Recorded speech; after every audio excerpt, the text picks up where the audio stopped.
ask people to sit down, and then when they sit, help me with that individual picture. Yeah. Good afternoon, everybody. If we could start making our way to our seats. Again, the outside table and chairs are for our current students who will be joining us. I'd like all our guests to sit in the interior.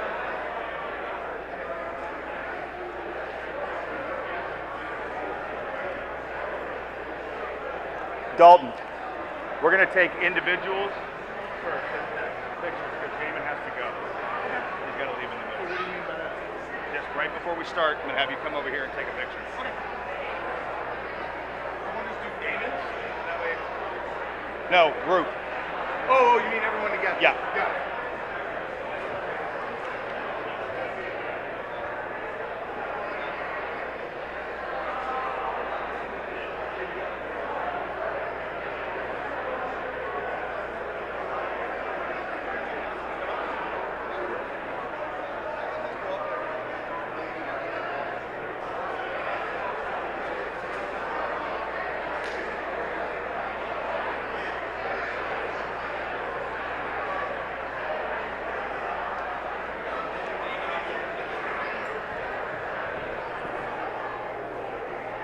Okay, we're going to get started in just a couple of minutes. If I can have our individual recipients, please come up to the stage, please. Damon, Scott, Frank, Matt, Rudy, Clayton, Dalton.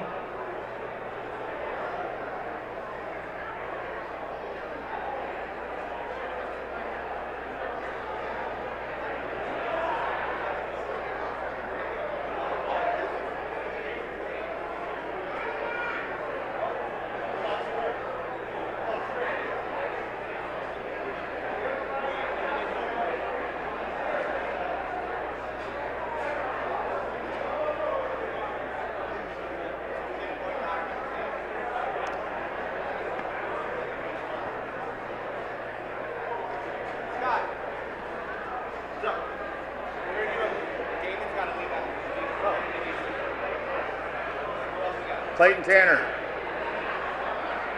Frank Alarcon, Matt Beal, Rudy Ramirez,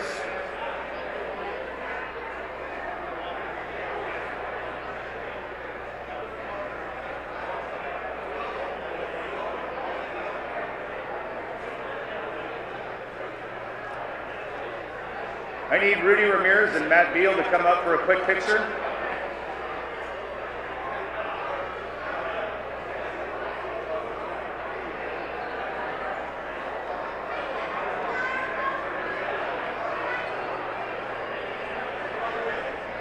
Beal. I saw his dad.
All right, if we could have everybody please take their seats. We're going to begin in 30 seconds.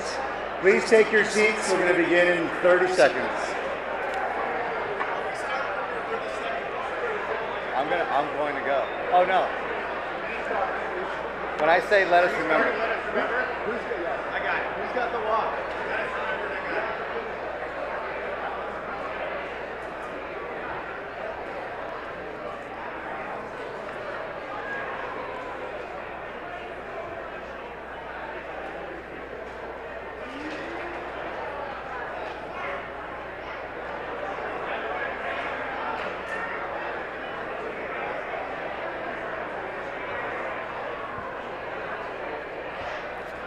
Hi, Hirsch family.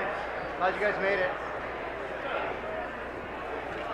All right, if we could please take our seats.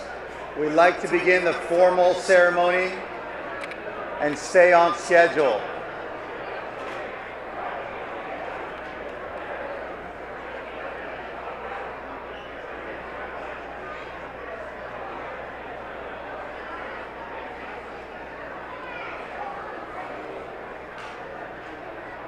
Let us remember. Let us remember. Still works.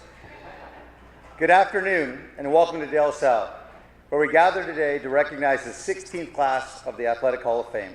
My name is Leo Lopez and it is my pleasure to serve the community as VP for Athletics. This afternoon we will celebrate those who have honored our LaSallian tradition with their success, work ethic, and spirit of brotherhood, both on and off the field of play. Since 1965, coaches, parents, faculty and staff, student athletes, alumni, and countless volunteers have been responsible for building a foundation of Spartan pride and excellence in athletics that continues to this day. We welcome the Spartan community, our friends, our families, who join us in this celebration of tradition and know that you share in our pride at the accomplishments of these individuals and teams. The De La Salle community has been blessed to have phenomenal athletic achievement for the past 2 decades, and this past season was no exception. The 23-24 student athletes continued the tradition that many in this room helped provide. The class of 24 led the school to another great chapter. In the end, 7 league championships, 7 North Coast section championships, several NorCal high place finishers for another great year. Every varsity team achieved over a 3.0 GPA, and 25 of our student athletes signed national letters of intent. We owe all of our student athletes, coaches, teachers, and support staff a tremendous amount of gratitude for all the time and effort they put forth to the De La Salle community. Past generations have set the bar high on expectations, and the class of 2024 certainly maintained the standard. As we will recognize today, many great achievements like our event are made possible only when you have a great team. On behalf of both the alumni and athletic departments, I'd like to thank and recognize our own team of people who are instrumental in this significant undertaking and who made this event possible. If I can have the members of the Hall of Fame Selection Committee stand up, so thank you for your heartfelt and sincere discussions and ensure that all of the candidates receive full and fair consideration as always. Thank you to the Hall of Fame Committee.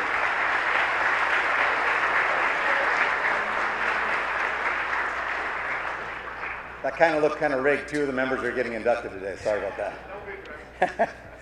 I'd like to acknowledge the past and current coaches in attendance that have dedicated their lives to making our athletic department what it is today.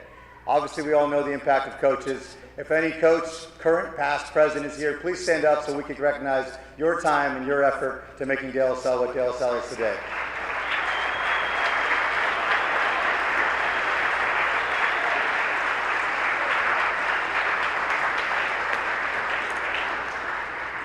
And finally, in recognition, any current De La Salle Hall of Fame members in attendance today, please stand and be recognized. I'm sure there's several De La Salle Hall of Fame members. Please stand and get recognized.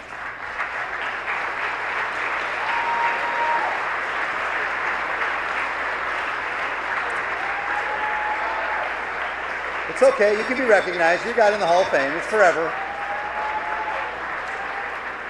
At this time, I'd like to invite Mr. David Holquin, President, to the podium for our prayer.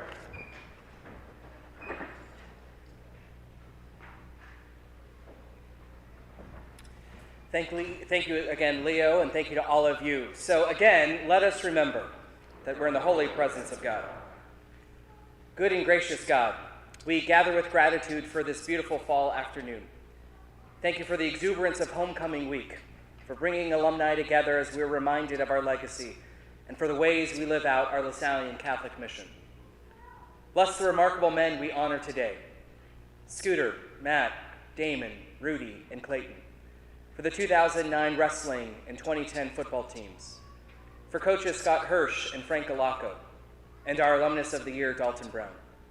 We thank you, Lord, for bestowing upon them talents and work ethic that served De La Salle so well. As Proverbs remind us, as iron sharpens iron, so does one person sharpen another. Thank you, Lord, for how these men have sharpened us.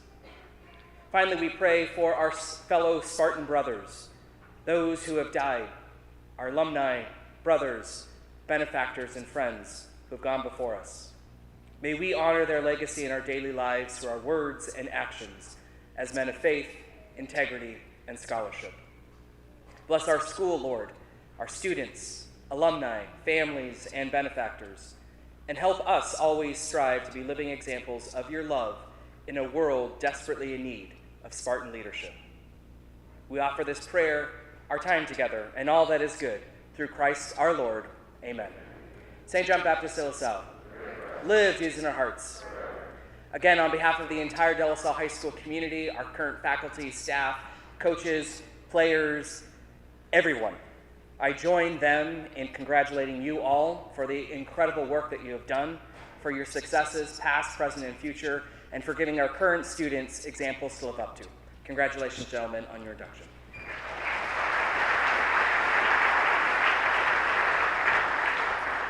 All right, before we get going with our ceremony, I'd like to introduce our Master of Ceremonies, Robert Bronstein. Robert Bronstein is in his 33rd year covering high school sports in the Bay Area. Many of you have witnessed his shows for decades now. Robert is executive producer and host of the 49ers Cal High Sports Show. In 1992, he was on KICU, which many of you remember, the first of its kind. He started his own company in 2002, where he started Cal High Sports Bay Area in cooperation with Cal High Sports website. He's a graduate of San Jose State University, has a master's in journalism from the University of Missouri, has a variety of awards, including 3 Emmys, recently inducted into the Jewish Sports Hall of Fame. In his time off, he spends time with his wife, Ann, and his 2 children, Kelly and Danielle, and his dog, Mac. Right now, it's always awesome, Mr. De La Salle, Robert Bronstein.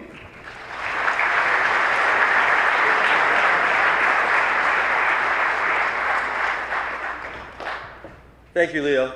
It's very appropriate to have the Jewish guy up here today to honor all of the athletes for De La Salle. 33 years of covering high school sports has been just such a great joy. And De La Salle has been a big part of that. We've covered so many great De La Salle teams through the years. When Leo and I first met each other, we both had full heads of hair. Not so much anymore. I've known Frank Alarcon for many years too, from when Frank coached at Northgate. He, even back then, he didn't have any hair. But time goes on, and things happen. So again, thank you so much, Leo, for inviting me here this afternoon to be a part of this wonderful event. It's truly a privilege and an honor to be part of the De La Salle High School Athletic Hall of Fame program this year. As we move through this afternoon's program, we'll introduce some of the honorees who have made this event so special.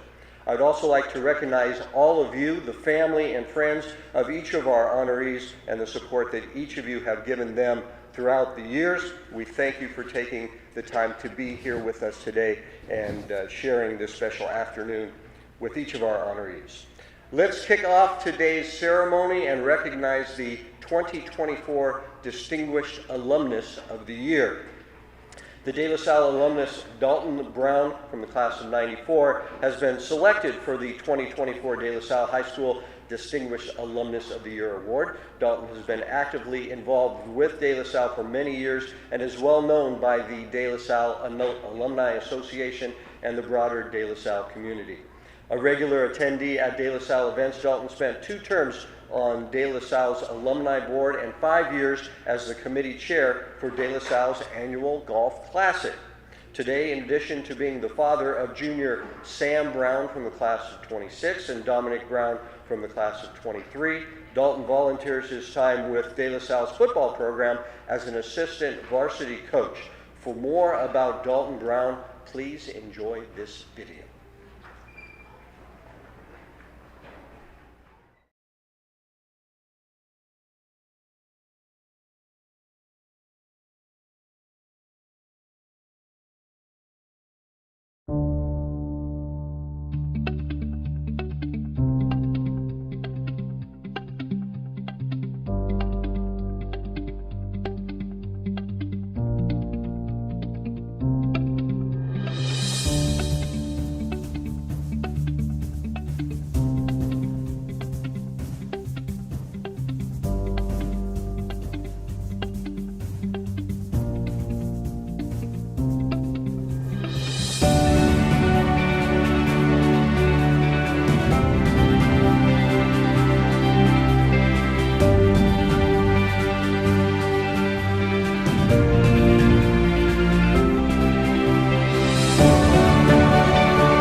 Brown's the living embodiment of what it means to be a Spartan, really. He just loves the school so much. He's such a kind-hearted, big-hearted, rambunctious, joyful guy. And he has this deep, deep connection to the school and what it did for him and what it's done for so many Spartans that have gone through our halls. He loves the school in such a way that it's infectious, really. He's just everywhere, water polo events, baseball events, and he's helping out with the football program now.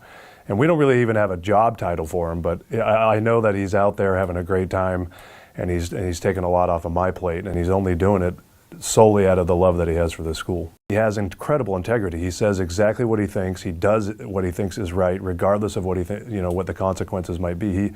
He stands for what he believes in, and if he has a belief in what is best for the school, and if he has a belief in what's best for kids and the young men that walk through our halls, he's going to do it, regardless of what some of the noise might be, or what some of the the repercussions might be, or what some people's opinions might be. That's a stand-up man right there, and I look at him as a great moral ambassador of our school.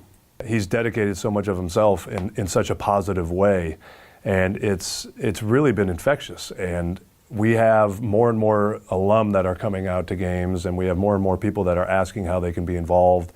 We have alums that are coming back being, hey, coach, do you need help coaching? We want what, and it's a lot of that is his legacy because they see Dalton out here and they see him spending so much time and working with the kids and working with the coaches and working with the entire community. I mean, he's running around working with the cafeteria, he's running around working with the bookstore, the team moms, everything.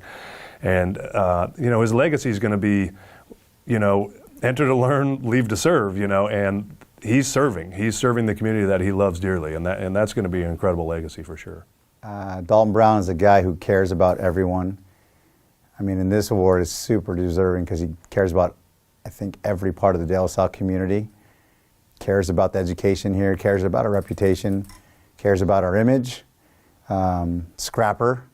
He's been a scrapper his whole life, gets things done, major playmaker. If you need him to do anything, the guy is always willing to do it as best he can. As a friend, I can't say enough to his loyalty, his dedication. I think some people get him mixed up with kind of being one way, but he really is a friend to many. There's not many people I know that don't like Dalton Brown. And there's not many people that Dalton Brown doesn't like.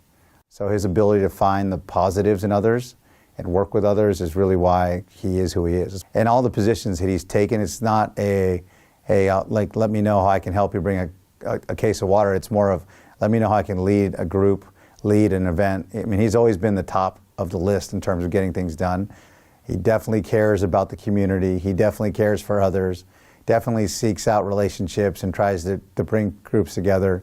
Definitely a servant leader. Everything that Dalton Brown embodies and everything he's accomplished is because he's been LaSallian. He's a friend of friends. He's a mentor. He's a husband. He's a father. He's everything that a lot of people would emulate and want to be. I can only aspire to be what Dalt has accomplished as a human being, what his service and time to the LaSallian community, De La Salle specifically. It's daunting.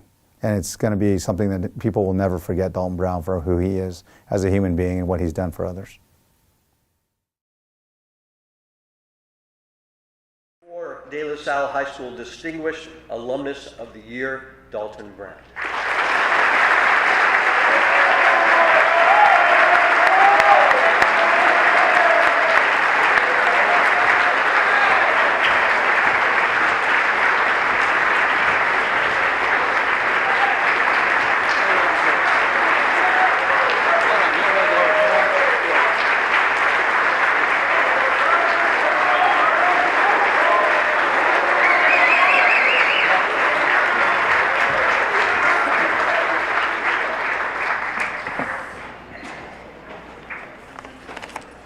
Thank you, Robert. Thank you, Justin and Leo, for your kind words. You make me sound like a better man than I am. For the record, I can name plenty of people that do not like Dalton Brown. Thankfully, I don't think any of them are in this room. Maybe one or two, not sure. Need to thank my parents, first of all, because I'm not here if they don't make the decision to send me here. Thank my wife, Emily, who is paying attention, although she's watching our son's water polo game right now. When I told her 2 years ago I was going to start working with the football program, we didn't know what that looked like. And then I stepped foot on the field and met the boys and fell in love. And it just kept showing up. And thank you again, Leo and Justin, for allowing me to do that. I need to thank Ladd, Cobra, Steve Alexkos for the experience you guys gave me as coaches and mentors. Thanks to Tim for putting this on. Thank you, David, since you're the head honcho here. Got to call you out. Want to thank the rest of the faculty and staff. I am not going to name any other names because I will forget someone, and then we'll add to the list of people that don't like Dalton Brown. My relationship with De La Salle began in about the fall of '86 when my sister was a freshman at Cronolette and I started coming to football games and played tackle football in what was officially known as the ghetto back then. Unfortunately, we can't call it that anymore. My official relationship started in the fall of '90 when I came out for freshman football, which changed my life. The guys I met that August are still some of my closest friends today. And it's not just the football guys. You know, I look at my text string of De La Salle guys that were blowing me up this morning. You got swimmer water polo, you got basketball, you got baseball, a couple guys that didn't even play sports here. So I mean, it just speaks to the true community of De La Salle. It's not just a sports school. It is a school that takes young boys and turns them into men. And that's why I give back what I give back, because they turned me into a man. My mom and dad did a good job too, but you know, my moral compass was truly shaped here. That's why you see Clayton coaching here, right? That's why you see so many alums coaching here. That's why of the 125 employees here, I think roughly 30 are alums. That's amazing. That's unbelievable. And now I'm completely off script, so I apologize. As I said, my official relationship started in 1990, graduated in 94, and I've been blessed to have never actually left. As soon as I graduated college from St. Mary's, Coach Ladd asked me about coaching, and at the time, getting into my professional career, I didn't have the time, so he asked me to join the alumni board. Did that a couple times. That's where I really learned about De La Salle. So I really learned that money we pay in tuition doesn't actually cover what it costs to put a kid through the school. That was an eye-opener for a guy in his mid-20s who thought this place was strapped with cash. From there, I went on to the golf. Robert kind of gave my speech, actually. went on to the Golf Classic Committee, a number of other things, and my greatest affiliation with the school has been seeing my two boys go here. I remember my wife and I at one point talked about moving up to Sacramento, El Dorado Hills or something, and my boys were like 4 and 6. And they said, well, do we still get to go to De La Salle? I said, nah, you won't, we'll be too far. And they're like, we're not going anywhere. I was like, all right, sounds good. So they were born into this. They've been locked in since day one.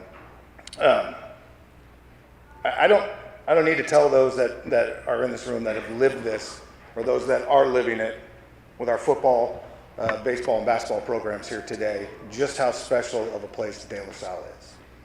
But for those of you that are new here or haven't been here for a while, I encourage you to listen to our inductees, the players, the coaches that led those players, and you'll get a true understanding of just how special this place is.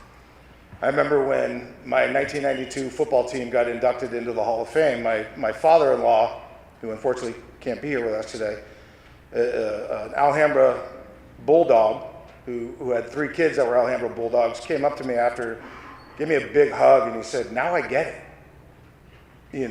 Listening to, well, he did get Steve Lilly talking. For those of you know that Steve, he tells a good story. But just seeing this, he went from an outsider to an insider, and he's been a staunch Spartan supporter ever since.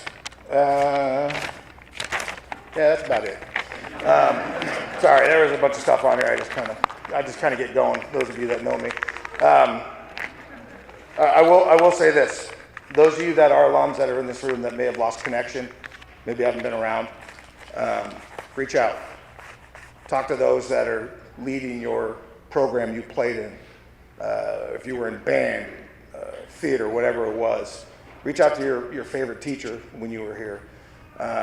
This place is nothing without the support of those in the community and outside of the community. So I encourage you to get back involved. Do what you can do. Give what you can give. It is Giving Week this way, by the way. So if you haven't given to Giving Week, I encourage you to do that. Because these guys won't feel the way I do and many others in this room feel about this place without your support. Thank you.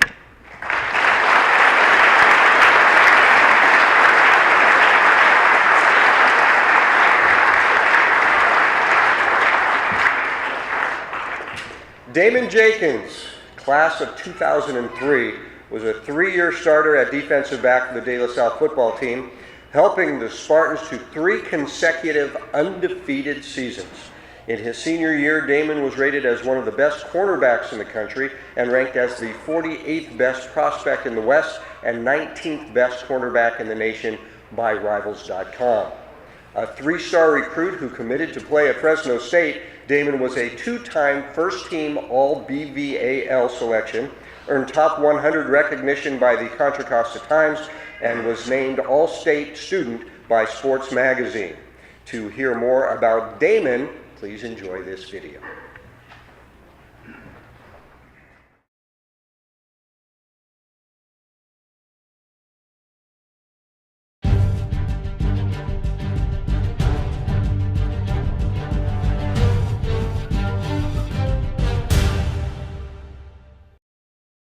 Damon Jenkins was one of my most favorite students in my entire career.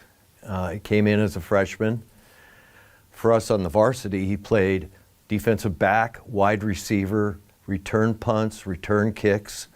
He was a jack of all trades for our team, and he played it well. Damon broke out and became a fantastic leader of young men. And that's what gets me the most. That's the most important thing for me. I couldn't be more proud of him. He always had that big smile on his face. He always had something to say. He always had that chuckle, that laugh that made you laugh too. And I couldn't have asked to mentor and to be around a person like him. He was, without a doubt, one of my favorites. And he'll always be that. He's my best friend, a guy that I leaned on throughout my time here at De La Salle. I leaned on throughout my college time. I leaned on throughout my NFL time, but he's like a brother to me. I don't think blood would make us any closer. So Damon was consistent. And I think that's the word that a lot of people fail to realize that makes you a great player, consistency. He was a fast player. He was 200 pounds as a 5'10", 5'11", 200-pound corner. But he was the same person and the same effort and the same attention to detail, the same preparation and everything that he did every day. He was always a guy that covered whoever their best guy was. And that, again, that talks about his mentality. That talks about his ability to be able to handle that type of pressure day in and day out. And his job on basketball was to cover and guard the best player. That was it. You don't get to shoot. You don't get to do no layups. You get to go guard the top guy. And even when he got to varsity, that was his job, right? Practice, do all those things. And it showed his selflessness, right? He wasn't selfish. He didn't complain. His job, he knew, was to get other guys better. I think his ability to understand the bigger picture, his ability to be selfless in a situation where he probably deserved more, really talks to what this school is about. The kid was very passionate about the sport. He was a great teammate. He was a great leader. He loved De La Salle football. De La Salle football loved Damon Jenkins. He's one of my favorite players to coach. Well, to me, Damon's legacy is simply his heart. He had a huge heart when he played. He was just, he's a dream player. It's like, it doesn't matter. Whatever I knew Damon was going to do later on in life, I knew he'd be a success at it, and sure enough, he is.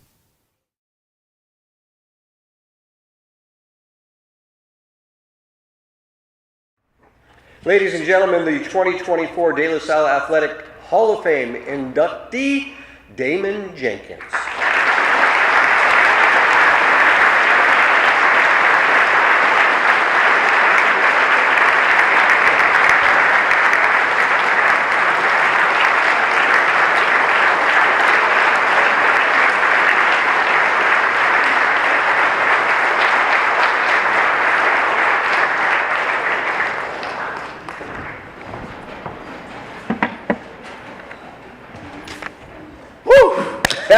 We made it!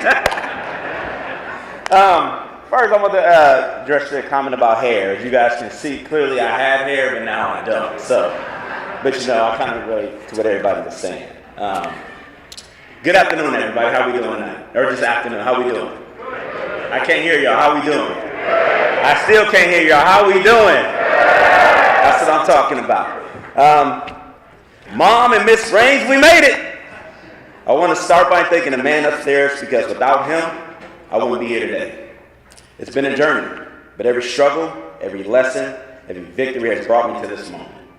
And it all started in Oakland. Growing up in Oakland, I describe it as beautiful pain. I saw the hard sides of life, parents fighting, drug dealers on the corner, high-speed chase, street fights. That was my norm growing up. But Oakland had its beauty side to it too. The friendships, the bonds, the life lessons, there became my foundation of the man I am today. I think my parents sensed I needed something different. They put me in track at the age of 5. They put me in football at the age of 9. Right away, sports became my sanctuary. They kept me out of trouble. My journey changed when my parents split in the 5th grade. My mom made the difficult decision to move from Oakland to Concord. Taking me out of a toxic environment, but it gave me and my sister an opportunity to be successful. Back then, society didn't necessarily give single parents hope. Growing up, I didn't think I was going to make it past the age of 18, but clearly I did. Watching my mom work multiple jobs to provide for me and my sister taught me resilience, hard work. She never gave up. And that was one of the biggest lessons that stayed with me throughout my life today. In the 7th grade, my journey led me to Glenbrook Middle School. And that's where I met this beautiful soul by the name of Mrs. Raines. And as those of you who know Mrs. Raines, she played a big role in my life. Mrs. Raines, you were heaven sent for me and my family. You embraced us. You made us feel like we can accomplish anything. When I struggled with my academics, you saw the potential in me instead of judging me. You even recognize the fact that I had a learning disability, and you encouraged me to get tested so I can get all the resources that I needed to be more successful. Mrs. Raines, I can't put into words what you mean to me and how much you've changed my life. And because of Miss Raines, that's the reason why I became a Spartan. I remember my mom asking me if I wanted to go to De La Salle. And all she told me was they had a good football team. But she didn't tell me that they were in the middle of a winning streak. But I'm glad I said yes. De La Salle gave me so much more than I can imagine. The values of discipline, being resilient, accountability. I learned that from my coaches and my mentors here. They taught me what it means to be a something bigger than myself. The coaches didn't just care about the scoreboard, they care about shaping us into young men. To my teachers, mentor, coaches, thank you for being there for me. Mrs. Sarver, thank you for letting me use your office as a safe place to reset. Mrs. Lattiser, Mrs. Gardner, thank you for your patience and never giving up on me in the classroom. Mr. Gould, thank you for being a father figure to me. You always checked in and encouraged me to stay on the right path, made yourself available when I needed someone to talk to. I also want to thank the Benswater family for welcoming me into their home and making me feel like family. Mr. Oldwell, Mr. Tammany, Mr. Sanso, you guys held me to a high standard. You guys kept me on track, even when I struggled. Thank you for being tough on me. Mrs. Edson, thank you for dedicating your time to us, teaching us yoga, but specifically working with me in the summer when she did not have to. She would take her summers sometime and work with me on my academics when she could have been off just enjoying her summer. So thank you for that. To my football teammates, thank you for being the heart and soul of this journey. Together we pushed each other through tough practices, celebrated big wins, leaned on each other during tough times. You are my brothers. And every one of you have made me a better person and a better player. To my basketball teammates, thank you for bringing the competitor out. We challenged each other every single day in practice, and you guys made me a better man. You taught me grit, teamwork, and I'll always be grateful for that bond. To my freshman coaches, I'm going to get a lot of thank yous. And the reason why is because this place means so much to me. And I don't think you guys have no clue. Me and my best friend, my brother Maurice, literally every time we get on the phone, all we talk about is this place. And to see all you young men out there and to see everybody that's here today and realize how much De La Salle meant to me, and this is why I'm thanking all these people. To my fresh coaches, Coach Gomez, Coach Boyd, Coach Gelderman, Coach Adlau, thank you for everything. Your dedication, your guidance, your foundation that you guys gave us to help us be prepared for the challenges we faced on the varsity level. To my varsity coaches, Coach Ladd, Coach Edson, Coach Aliotti, Coach P, Coach Gelderman, Coach Ward, Coach Allenwall, Coach Blasquez. Thank you for always leading by example. Thank you for pushing us to be better men. Thank you for pushing us to be better people. Your dedications, your guidance, unwavering support have shaped not only just our skill set, but the athletes and men we are today. Coach Alacco, thank you for believing in me and giving me the chance to play varsity. I'll never forget the day I got moved up. We were playing Judgment. We had just got our butts kicked, and I remember we were going into the locker room, and my teammates were laughing and joking, and I explained to them in a very mean voice that this was more than a game to me. And like Maurice said, all I wanted to do was play defense. I didn't want to score, I didn't want to shoot. But every time I stepped on the court, football field, or track, that sport meant more to me. It wasn't just a game. Like when I tell you guys De La Salle was my life, and it still is my life. Thank you for believing in me, because you didn't have to. All I can remember is when you told me that, I was like, dang, I can't dribble, I can't shoot, but I can play some defense. Coach Ladd and Coach Edson, I love you both. Thank you for believing in me. Thank you for giving me the opportunity to start on varsity as a sophomore. I know I added a few gray hairs to your beards, but all the time you guys worried about my eligibility and if I would hold up my end of the bargain on and off the field. Coach Ladd, we always saw you as a mythical figure. And we'll be always hanging out in the breezeway. We'll all be talking, laughing, talking loud, and all of a sudden you see Coach Ladd come walking by, everybody stops. And then he'll walk by, and then we'll go back and carry on our conversations. But it's somehow, and one thing me and Maurice talk about too, is we never played in the rain here at De La Salle. It literally would rain all day, and then the moment game time started, you see Coach Ladd come walking out to the field, and the rain stopped. And my guys that play with me, you guys can either let me know I'm lying or I'm flying, but I swore we never played in the rain here. Now we played on the muddy field, but we never played in the actual rain here at our De La Salle Stadium. Mr. Edson, you are the ultimate enforcer. We knew when you were coming to talk to us, somebody messed up.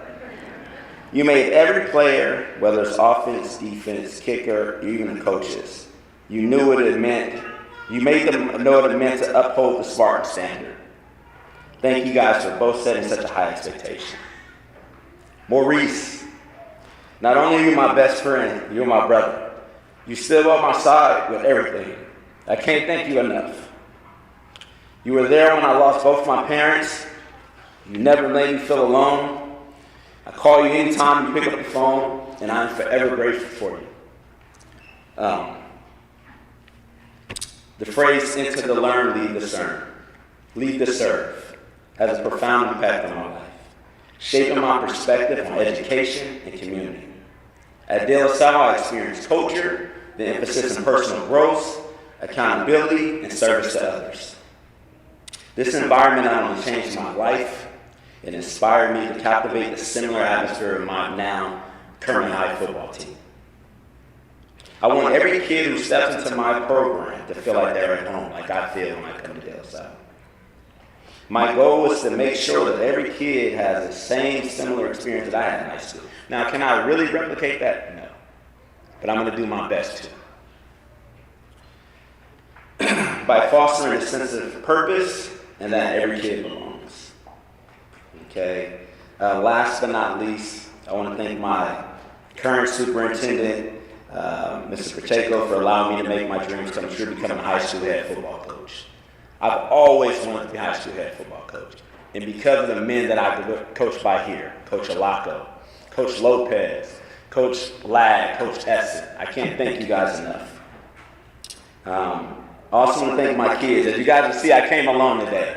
But my son, literally, he's playing right now. My daughter's supporting him. So I'm not alone. I have all my family and friends here, all my coaches, so I thank you guys for that. And thank you to all my mentors, my current principal, my Booster Club president, all these things. So thank you guys for being here today. And this is a message for the kids. Enjoy being here. Enjoy being here. Enjoy being here. Because 4 years from now, when you're looking back, you're going to wish that you cherished every moment. Don't take this time for granted. Enjoy being here and understand that when you leave De La Salle, you're going to wish you wouldn't have come back. So thank you guys for having me. Thank you guys to the committee again. Everybody have a good day.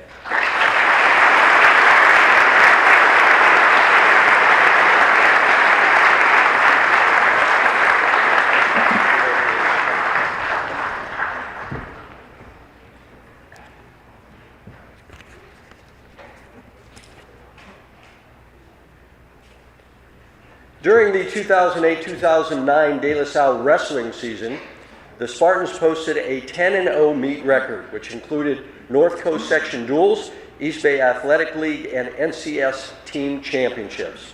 The 2009 team won the 2009 team won the school's first NCS championship, sparking the Spartans to win 14 of the last 15 NCS team championships. To hear more about the most dominant teams in De La Salle wrestling history, please enjoy this video.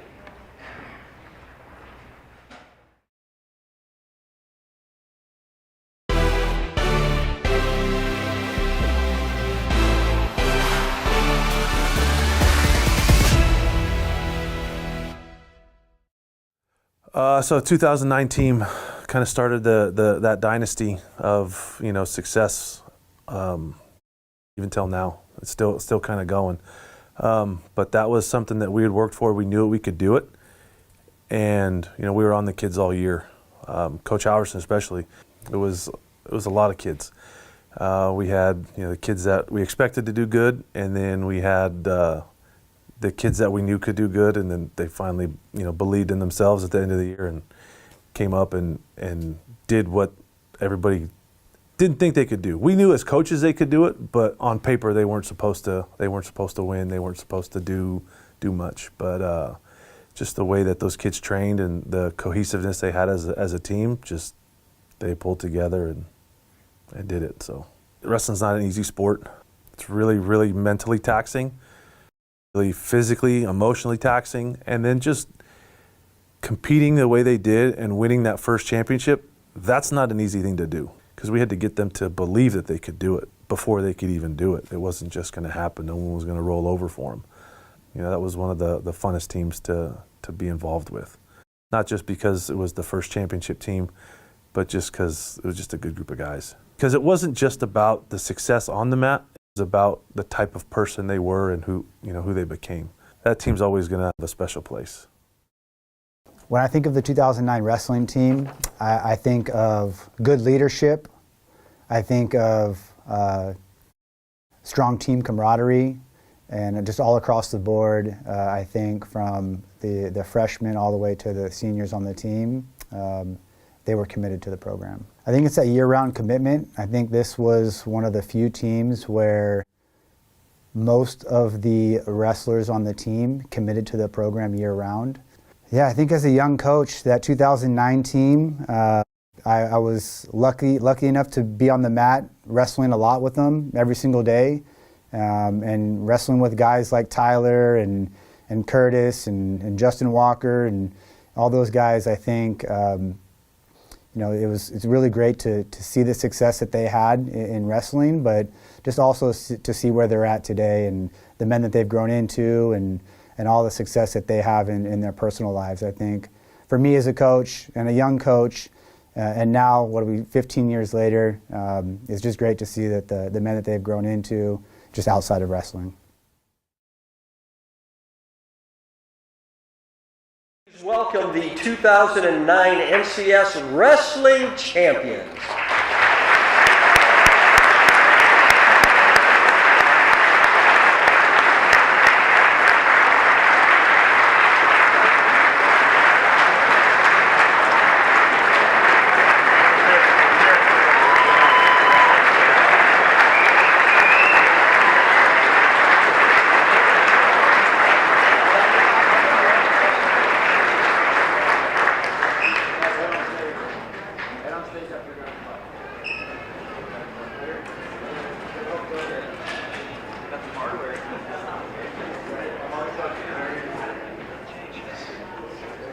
I don't think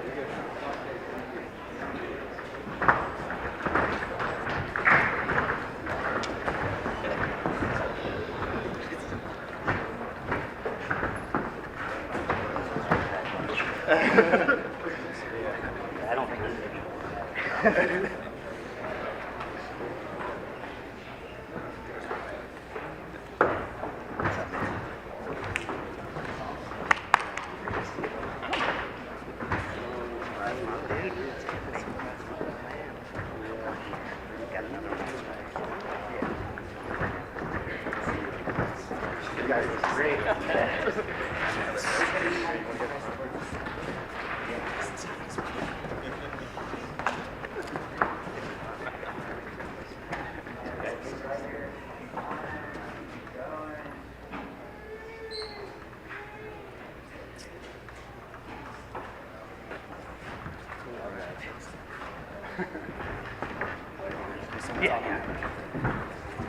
Hi, everybody. We going? Yeah, we're going. First, we wanted to start this off with a quick moment of silence for Coach Halverson. He unexpectedly passed away a couple years ago, and like you'll hear from most of the people, we wouldn't be here without our coach. So we just wanted to take a moment of silence in remembrance for him.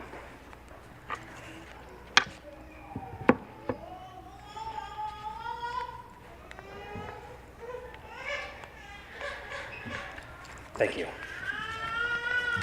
So my name is Tyler Sheridan. I was the senior team captain of the 2009 wrestling team. And looking back, I will say that this wrestling team was not the most experienced, and it probably wasn't the most talented. But like the video said, it was a group of individuals that committed very early on to accomplishing something as a group that was greater than ourselves as individuals, and I think that we did that.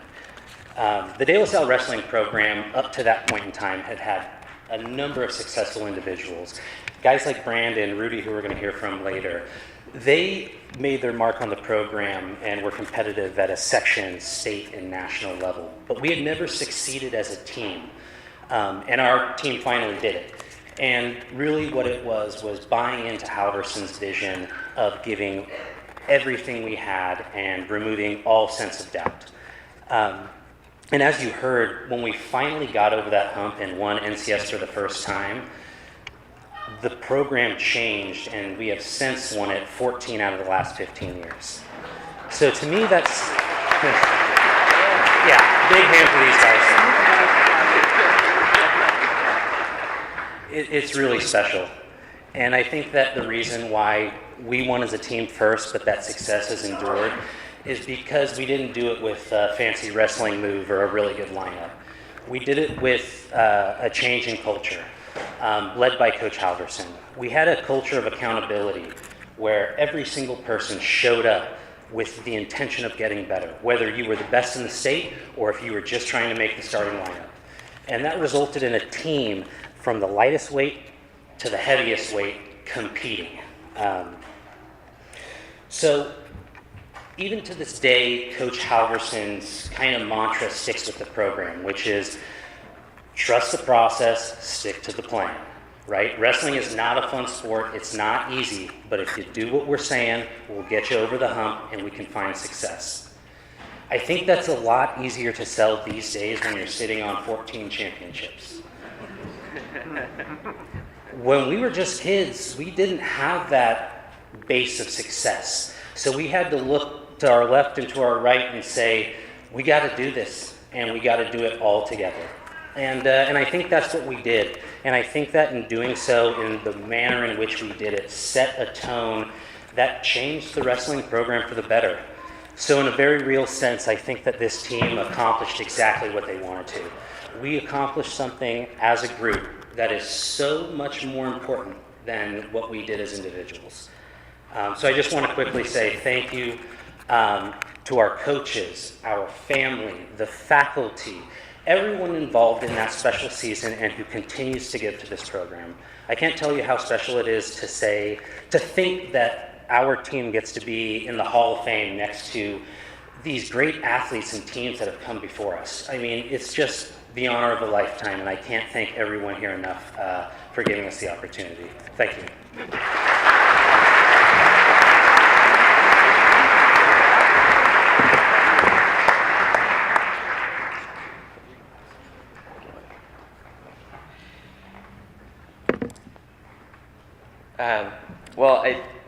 First off, it's awesome seeing being here and seeing also the 2010 football team being inducted into the Hall of Fame as well at this time.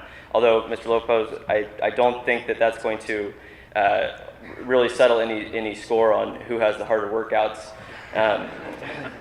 But most importantly, I think going off what Tyler said, I mean, we had some of the best supporting staff. We had the best program to really be able to realize that vision of getting the NCS championship.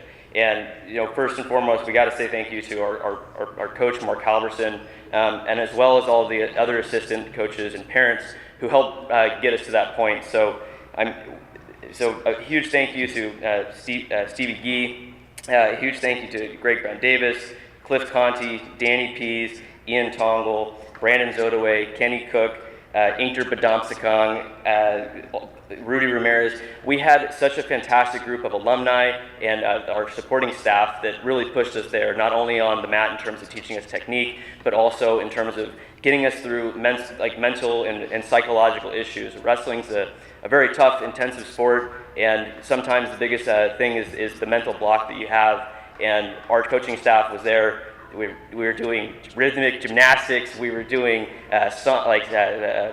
yoga, everything to kind of become a better wrestler, which was really, they did a great job. And in addition, we had some of the best support in terms of our academics. I think the only reason a lot of us were eligible to wrestle was Mrs. Jansen, who really helped our wrestling program.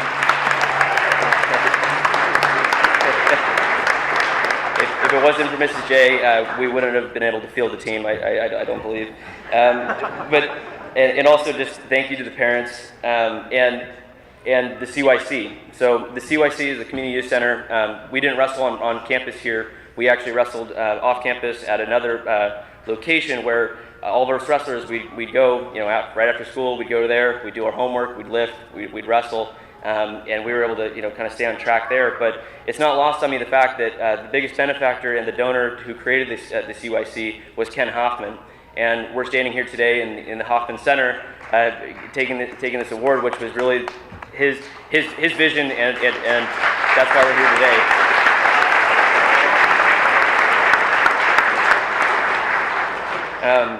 A little bit about the team. I think everything that Tyler said. I mean, we had a lot of greats that came before us. There were a lot of great individuals. They were able to go. I mean, wrestling is an individual sport, but we were able to kind of come together as a team. And wrestling, when you boil it down, it's a controlled fight.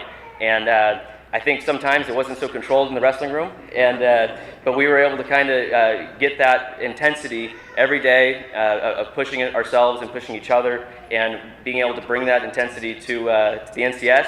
And we had guys who were unseeded taking second place. We had guys who were out there, weren't supposed to do anything, getting pins, pulling in points. It was a really special day. And the great thing about wrestling is it's very similar to football and all these other sports. Is you're under the spotlight for a brief second, but that only shows the years and the hours of intensity that comes in beforehand, and then we got to really enjoy it and say, hey, and the only thing fun about wrestling is when they raise your hand, right? So it was a very rewarding experience.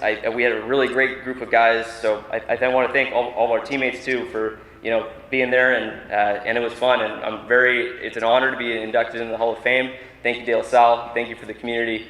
Thank you so much.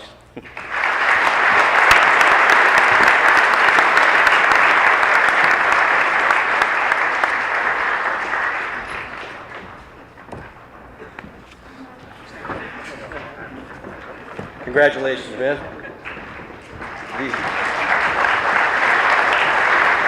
The 2010 De La Salle football team stands as one of the all-time best the school has seen.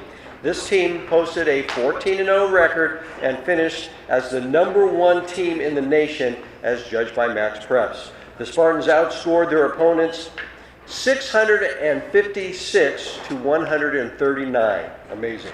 Winning by an average margin of victory of 46.8 to 9.9 per game.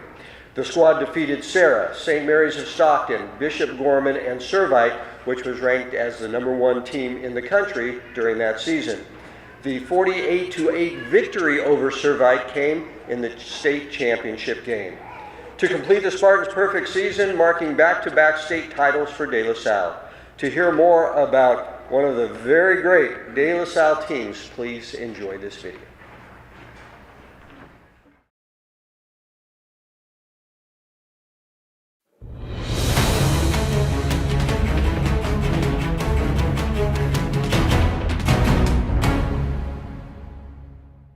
The 2010 football team is a group of ultimate ass kickers on the football field, is really what they are. They were gritty and tough and really dedicated to the craft of becoming an incredible football team. It truly is one of the finest teams that we've ever had. They're hard hitting, they are dedicated, they loved each other. They had, and Coach Lasso and I used to talk about it all the time. They had an incredible esprit de corps. They believed in each other, they loved each other, and they embodied what it means to be a Spartan, really. And the 2010 football team, realistically put together one of the finest single game performances that I've ever witnessed. You know, two memories that stand out from the 2010 football team are, you know, two memories from two of the team captains, Blake Reno and Dylan Wynn. The first one, Blake Reno, early in the season, in our first or second game, on like the third play of the game, he dove and he subluxed his shoulder, which anybody that's done it is painful, and it's not something that you really bounce back from real quickly. And 2 plays later, he's in a shoulder harness, ready to go, and he was out there, and you wouldn't have even noticed that he had such a really painful injury. And the other one with Dylan Wynn, who who was the motor that really kept our team going. He was a two-way guy. He literally did not come off the field. The only time he came off the field was during a few of our special teams. We literally had to pull him off the field just to give him a little bit of water so he didn't get dehydrated. You know, the legacy of the 2010 football team is really the culmination of what hard work can really give you. Those guys, just through sheer dedication and hard work, were able to, you know, really form themselves into one of the finest teams that we've had here. And it wasn't based on athletic ability. We had good athletes, but really, it was the tenacity and the hard work that, you know, that was on display. That was one of the toughest teams we ever had here at De La Salle High School. They had a great energy about them. Sometimes we actually had to tamper them down in practice because they were, you know, it wasn't game day. But that's what when you have to say you have to control the energy of a team, you got a good team on your hands. So the state game against Servite, first of all, it was pouring rain all day. And I knew that field was going to be wet, and I thought that was really going to be a detriment to our team speed. Of course, it wasn't. Servite had won 25 in a row. They're undefeated, and we thought it was just going to be a really tough game. They didn't get a first down till 5:29 left in the third quarter. Unbelievable defense by us. I was literally on the sidelines, and where I was talking to the guys on the headphones, I'm going like, I can't believe what I'm seeing right now. This is incredible. It was one of those games, it's why you get into coaching. I mean, we talk about it as a perfect effort. It was a perfect effort. Ladies and gentlemen, please welcome the 2010 De La Salle State Championship and National Championship football team.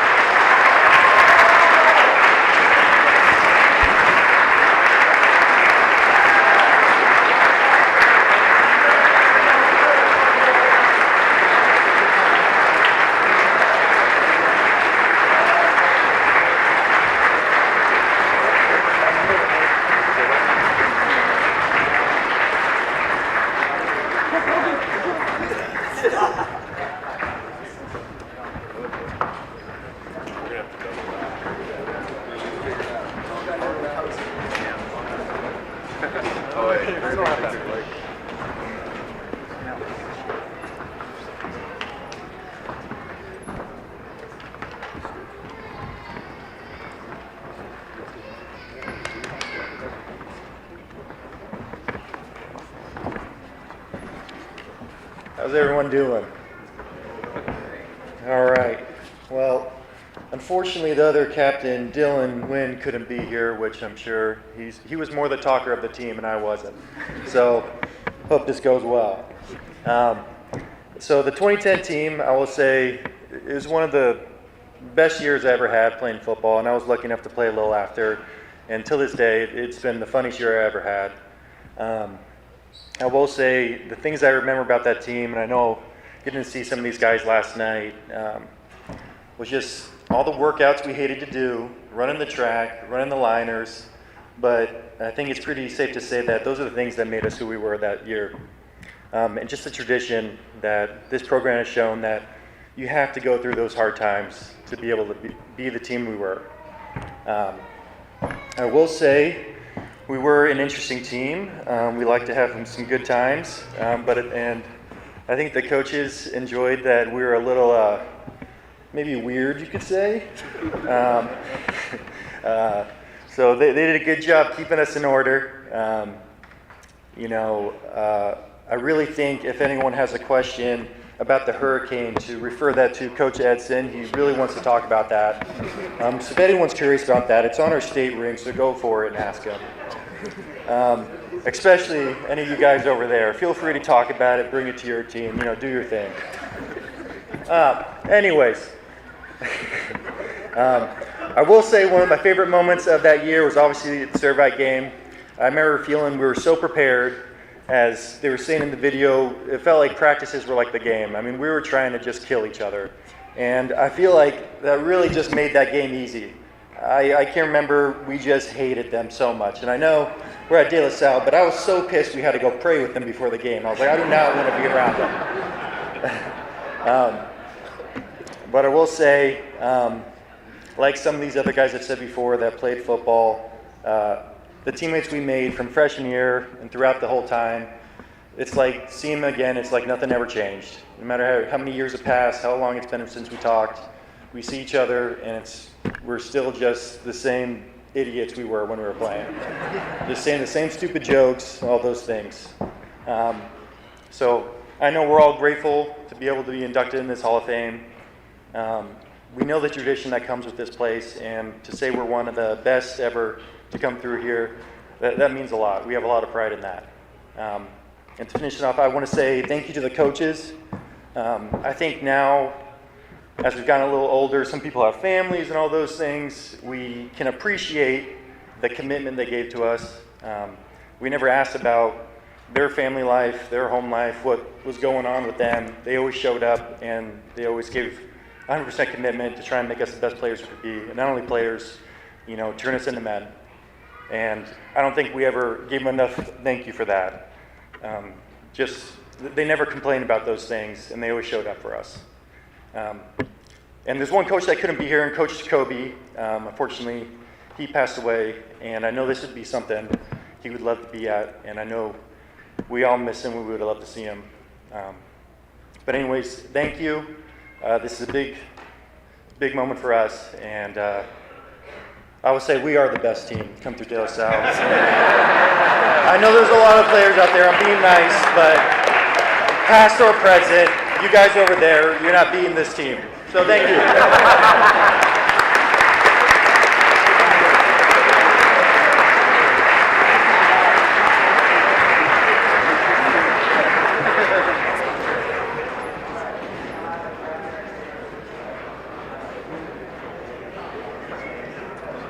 Thank you. Good job, fellas. Yeah.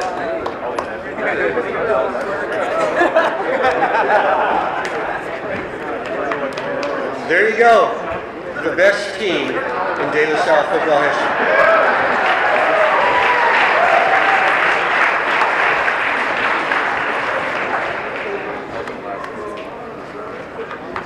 All right, onward we go. Richard Scooter Berry, class of 1984, was a two-year varsity basketball player at De La Salle and was a captain during his senior season. He earned a first-team All-Catholic Athletic League selection by helping the Spartans post a 20-7 overall record during the 83-84 season.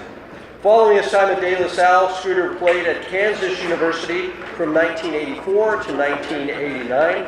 He averaged 15 minutes per game for that team that went to the NCAA Final Four in 1987 and was the sixth man on the 1988 National Championship team. Following his college career, Scooter played professionally for 17 years in Germany, France, Spain, Italy, Belgium, and Australia. For more on the career of Scooter Berry, let's take a look at the video.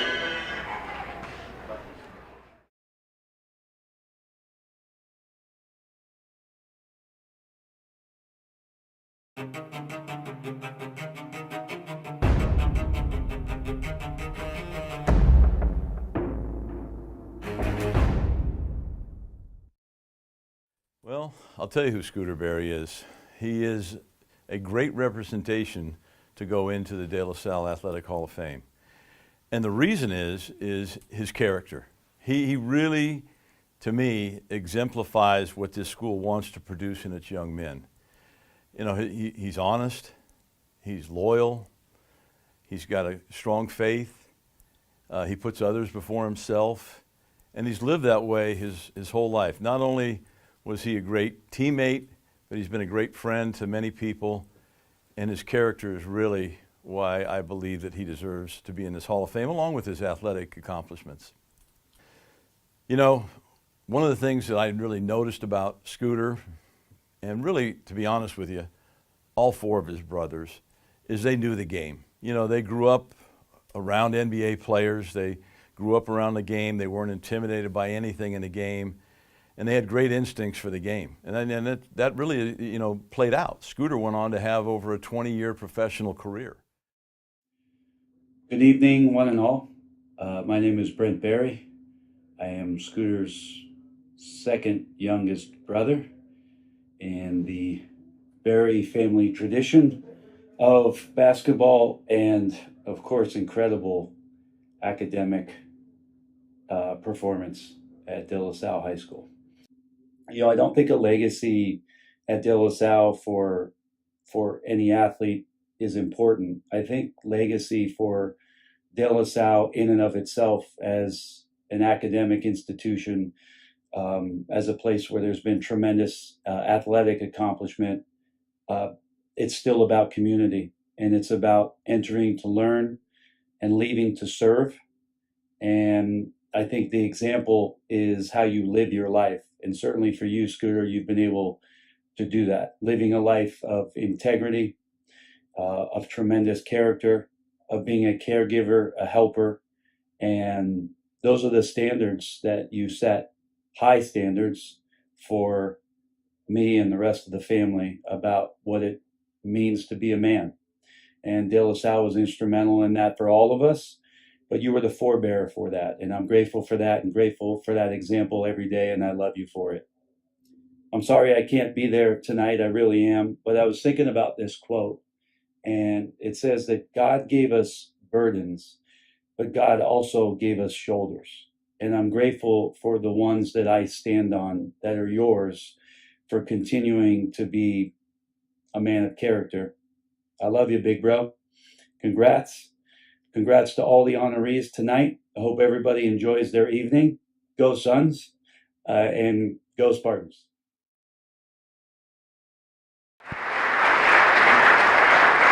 Ladies and gentlemen, 2024 De La Salle Athletic Hall of Fame inductee, Richard Scooter Berry.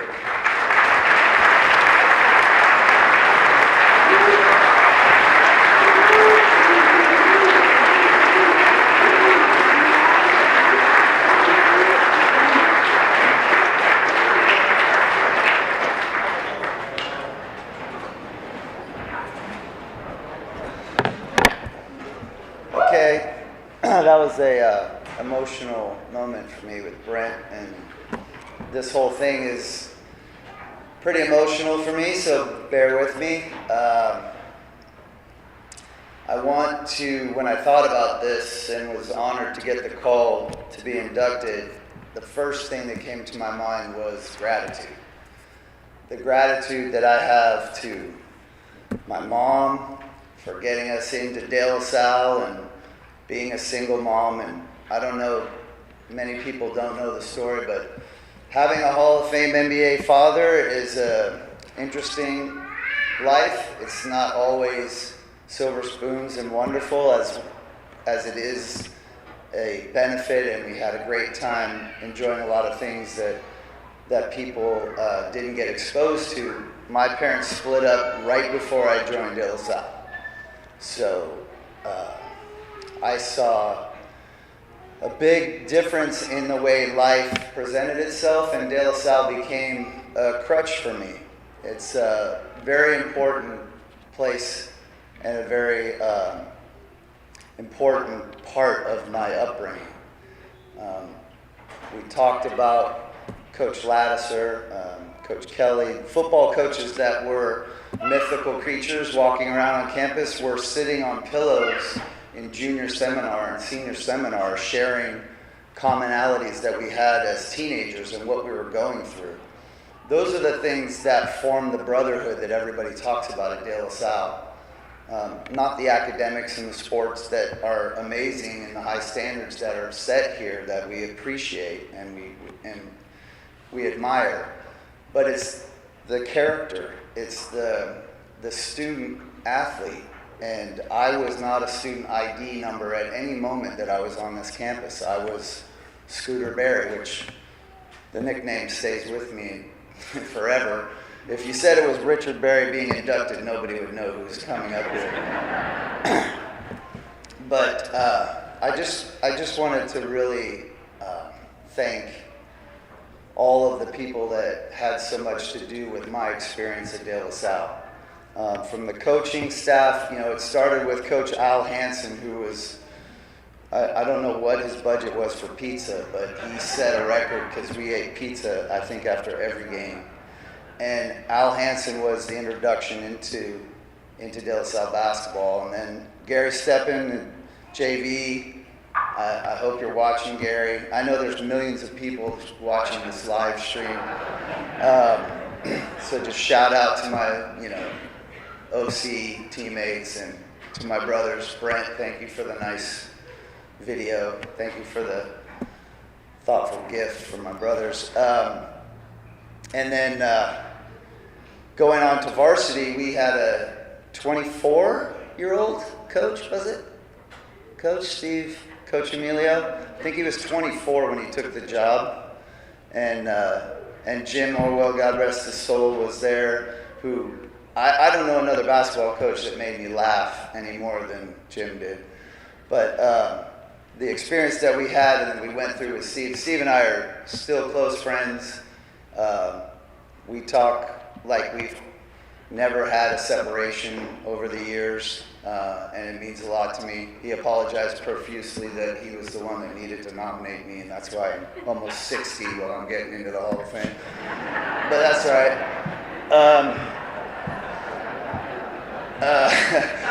But I appreciate all that you did for me, Coach, and do for me. Still a mentor. One of the things that wasn't mentioned, and I think I played in every possible league that you could play in. I mean, when you talk about what I want people to remember about me for basketball is that I love the game of basketball. I still play basketball. I will always play basketball till the wheels fall off. But I played in every league you could play in, 6'4" and under. I played in the Global Basketball League. I lived in the Dunes Hotel in Las Vegas and played on a team that nobody knows about. I was at the San Jose Jammers. Shout out. Mike Ross remembers that. I played in every league you could play in, and it was because I loved playing. One of the compliments my father gave me was, he said, Scooter, if I had to do what you had to do to play basketball, I would have quit a long time ago. So that was a big compliment coming from someone that would not ever give up basketball. But I had a really unbelievable experience. National championship at Kansas was unbelievable. I played for Hall of Fame coaches. My grandfather, my mom is here, who I thanked earlier. My mom's father was a longtime coach and NBA player back in the days with the Fort Wayne Pistons. And I remember vividly him taking salt and pepper shakers and diagramming things on our table after watching a game in CYO. So I've been exposed to basketball for a long time, and I'm very fortunate to have had the career and the teammates and the coaches that I've had that have allowed me to experience it. And I want to say a special thanks to my almost 19-month-old baby girl, Brooklyn, because she has not cried once today. So she's sitting up front with my proof of my overachievement, beautiful wife, Ruby. And my mom is here. Good friends, Mike and Tracy, Ross, Coach Emilio, I appreciate it. The millions of viewers that are watching out on stream. De La Salle, and it's been said many times tonight, you enter to learn and you leave to serve. That foundation is built on this campus. And for anyone that crossed my path, and by the way, thank you for sharing that Tim, thank you for sharing that picture of me that people were constantly ripping me about, where my arms are smaller than my wristbands. I just want you to know I was a whopping 6 foot, 150 pounds when I graduated De La Salle. So for all you football guys that are twice my size now, there's hope. I made it. And I just want to say I really appreciate this more than I can share. And because I didn't write anything down, I'm just sharing from the heart. So God bless you and thank you.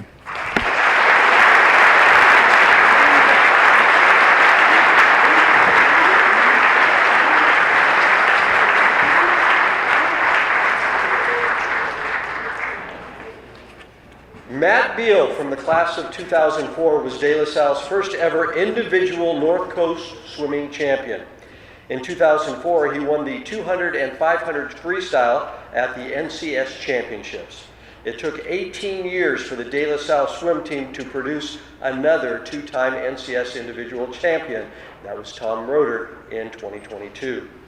Matt's high school swimming resume also included being the team captain and top individual point scorer for De La Salle during the 2003 and 2004 NCS Swimming Championship meet. During his senior year at De La Salle, Matt represented the United States in international competition as a member of the U.S. National Junior Team. For more about Matt, here is the video.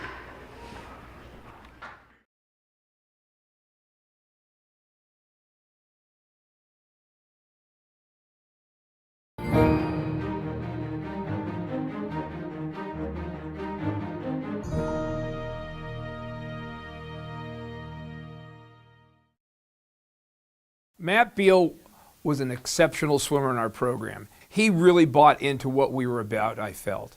And, as a school, we supported him totally. He didn't train with us. He trained on the outside, but he was so much a part of it. I mean, because he was there. From day one, he was ready to go to go to North Coast and participate at that much higher level. And, and then on the silly side, I'd see Matt with sitting around with all the guys at lunchtime under the tree out here in the courtyard. So he wanted to be with these guys. These were his buddies, the brotherhood, you might say. Before we started really talking about the brotherhood, they had a brotherhood amongst them. When the meet came, it was business time for Matt. The whole team was on a mission, Matt included, leading the way. We won North Coast that year. De La Salle has a tradition.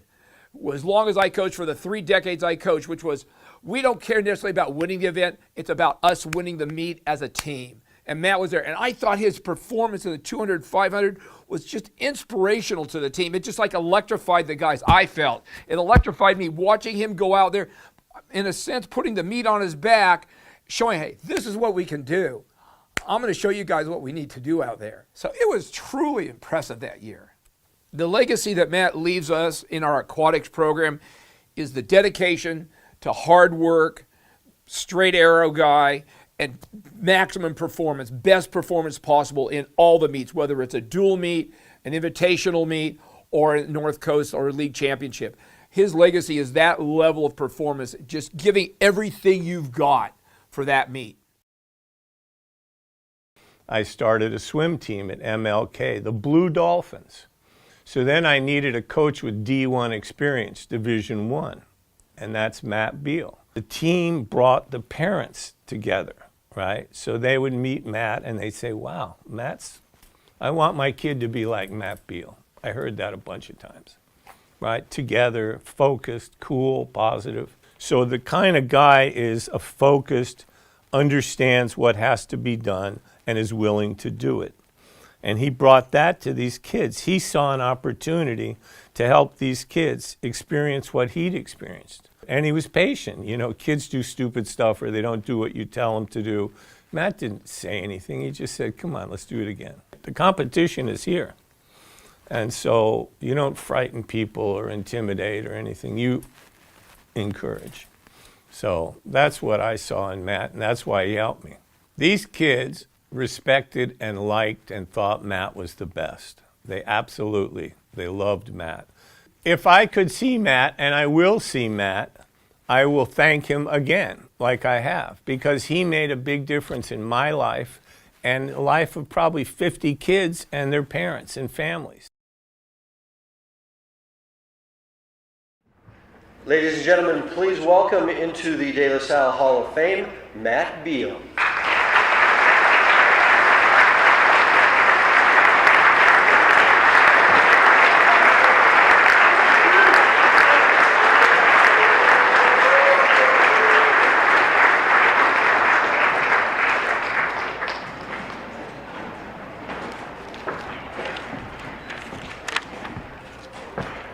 Thank you, Coach Guthrie. That was a great video. I appreciate that very much, all the kind words. I'm going to start by congratulating the other inductees this year. Your achievements, both personal and as a team, are inspirational and are definitely valued by the greater community here at De La Salle. So I want to start by thanking my wife, Sophie. She's there with our very wiggly 8-month-old son. Every day is like a master class of parenting. And we're first-time parents, and we're learning very quickly that the expression, "it takes a village to raise a child," is definitely true. And I'm very lucky to be born into the village that I was born into, which starts with my parents, Mike and Tony, for teaching me things like dedication and perseverance. And my dad had actually attended La Salle School for Boys in Hong Kong. So it actually was destiny that my brothers and I walked through these hallways as well. That gratitude also extends to my brother Garrett, who can't be here today, but his own athletic achievements have always kept me humble, and I'm very happy to be joining them in the Hall of Fame today. So that's pretty cool. When I say it takes a village, it also requires people like coaches and teammates. So Coach Guthrie, I'm glad he mentioned that I didn't attend many practices here at De La Salle, which I didn't, but that didn't stop him from welcoming me on the pool deck with open arms. I never felt any different than any of the other swimmers that practice with him every single day. And also Paul Adler. Paul, you mean so much to my family and to me. I'm sure I wouldn't be sitting up here today if it wasn't for you. And then to all the other teachers, administrators, members of the De La Salle community, teammates like Kevin Bacharach, who was a great role model and an upperclassman for a young buck like me.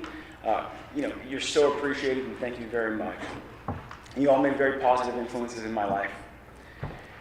When I was preparing to say something today about swimming and De La Salle and how it changed my life, I had a tough time, expressing how swimming changed my life, and that's only because I was dropped in the pool at 5 years old. So I really didn't know anything else besides swimming for the first 22 years of my life. I didn't really have many memories besides that. So it really wasn't until I separated from the sport that I had I wrote it down because I was going to forget this word. I had the perspective of what swimming played in my life. And for me, and like many athletes who are here in this room, when that chapter of my life ended, and I remember the day vividly, there was no press conference, there was no page in the newspaper announcing my retirement. I competed in my last meet. It was the Olympic trials in 2008. I hung up the goggles, I went back home, and on Monday morning, the alarm clock didn't ring at 5 a.m. And that was kind of an awakening, like, hey, this is kind of real life now. And so I filled that void with things like preparing for graduation, looking for a job. Dalton Brown actually was my first boss. So how serendipitous is this?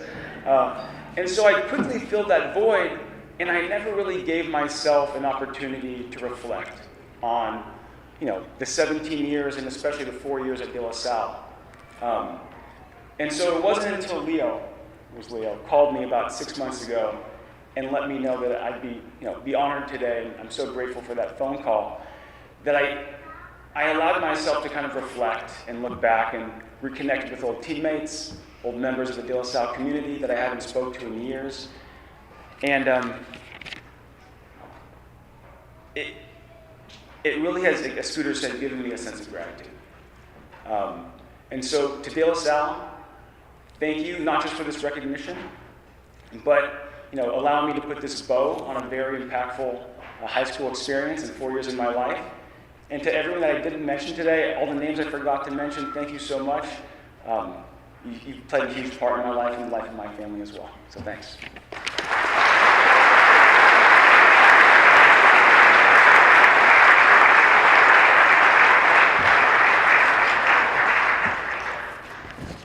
Congratulations to Matt Beal.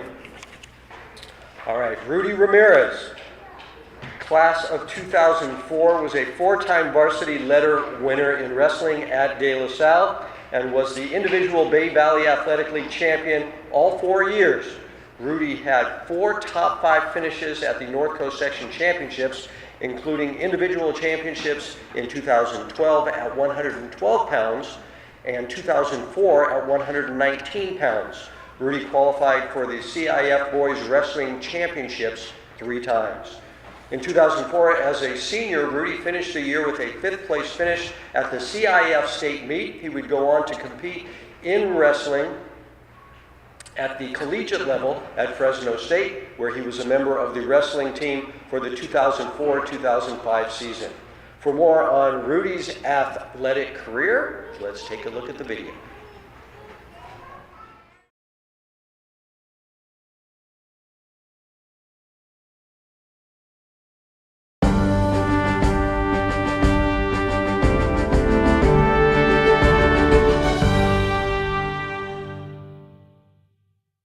Rudy was not a man of words. He was a man of action.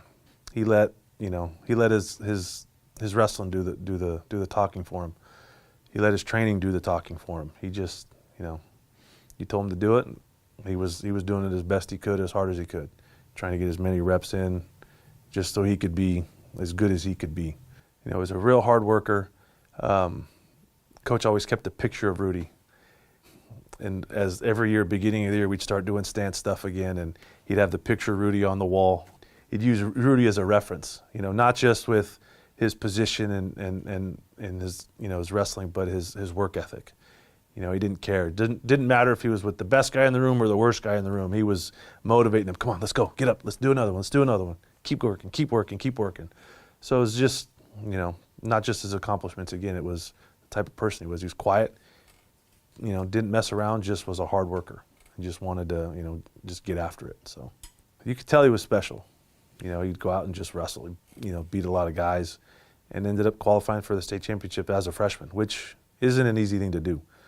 I think we had 3 places at, each weight class for NCS guys, to qualify for the state meet, and he, got one of those as a freshman, which is not very normal. So it was pretty special. And then his junior year or sophomore year, he just wrestled. It came up a little short, but didn't hold him back. His junior senior year, he kind of beat on everybody, and then ended up placing at the state meet. So Rudy Ramirez is an old friend from 2004. I was the lightweight coach at De La Salle. I had a lot of good times working out and teaching him technique. And he was an incredible student and fierce competitor. And he set the tone in lightweight tradition and champions for De La Salle Wrestling. Rudy's contributions go far in establishing a lightweight championship tradition where the lightweights of De La Salle have always performed at a high level in the state. And his contributions went past, he went and coached, was an assistant coach for the Spartans, helping out the first North Coast champion team in '09. And so from an athlete to coach, his contributions have created a lasting legacy. We always point to his name on the board. He's one of the first lightweights that was a 2-time North Coast champion, 4-time league champion, and a state medalist. And so his excellent accomplishments have been great to point to the new generation. And I would like to address the habits that Rudy had. He was such a hardworking student athlete that he's a great example for all new Spartans. Ladies and gentlemen, please welcome into the 2024 De La Salle Athletic Hall of Fame, Rudy Ramirez.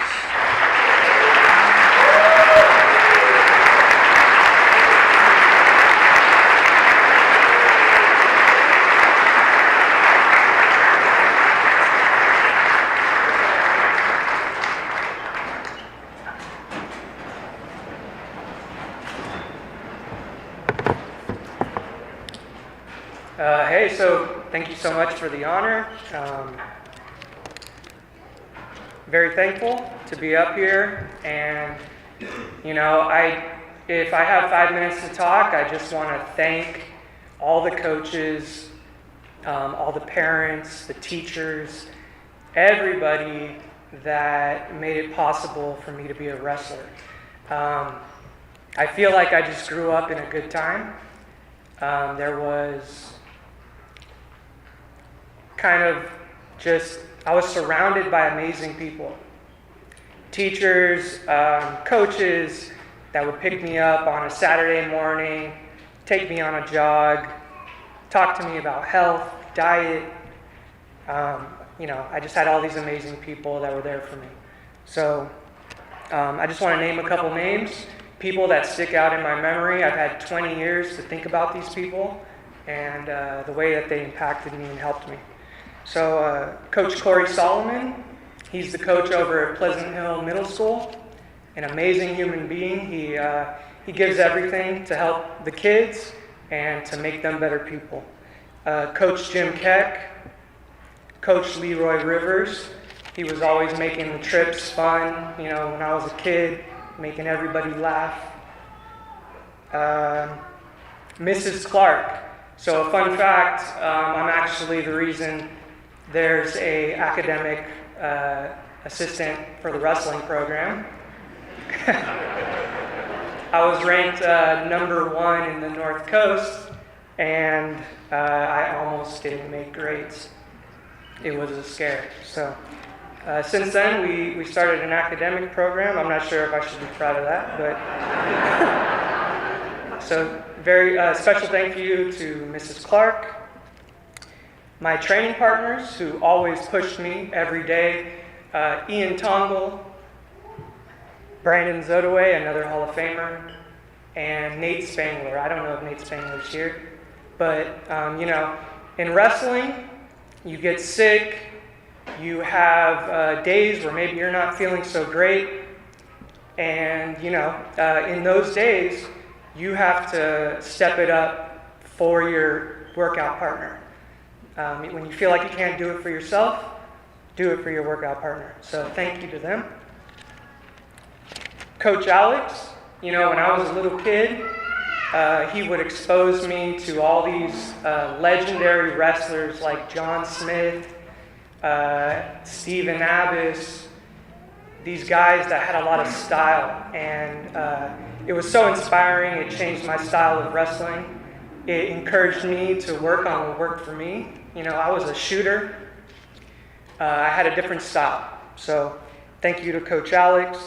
Thank you to Coach Sumalong.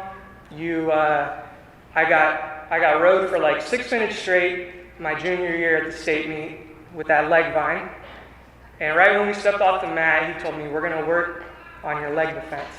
And the whole next year we worked on it, and I had a much more successful season the next year. So thank you very much. And lastly, but most importantly, or not lastly, but my parents who sacrificed so much for me. They didn't know what De La Salle was when they brought me here. They just knew that there was something better out there, and they just wanted to provide me with that. So thank you very much. And lastly, can't forget Coach Halverson, who was an amazing human being, an amazing coach. He took care of us like we were his kids. I remember one time I asked him, Coach, why don't you have any kids? And he said, I don't need kids, Rudy.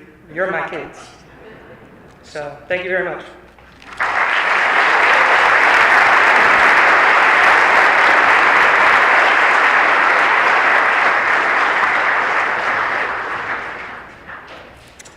Clayton Tanner was a 2-year starting pitcher for the Spartans in 2005 and 2006, receiving first-team All-League honors both years.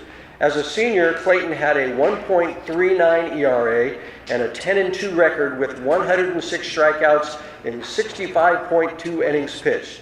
And as a junior, he was 5-3 with a 1.31 ERA and 61 strikeouts.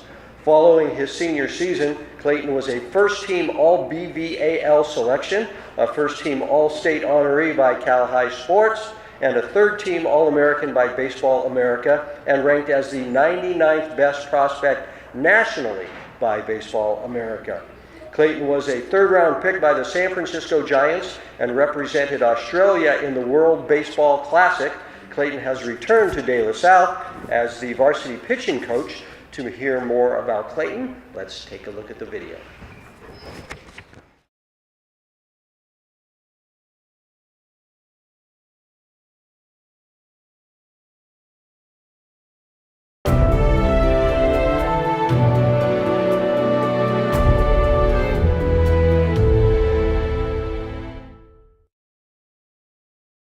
Clayton Tanner is a 2006 graduate of De La Salle High School. He was a left-handed pitcher on the varsity baseball team that had 10 wins and an ERA under 1.5 his senior year, career ERA of about 1.34, and led us to a CIF title in 2005.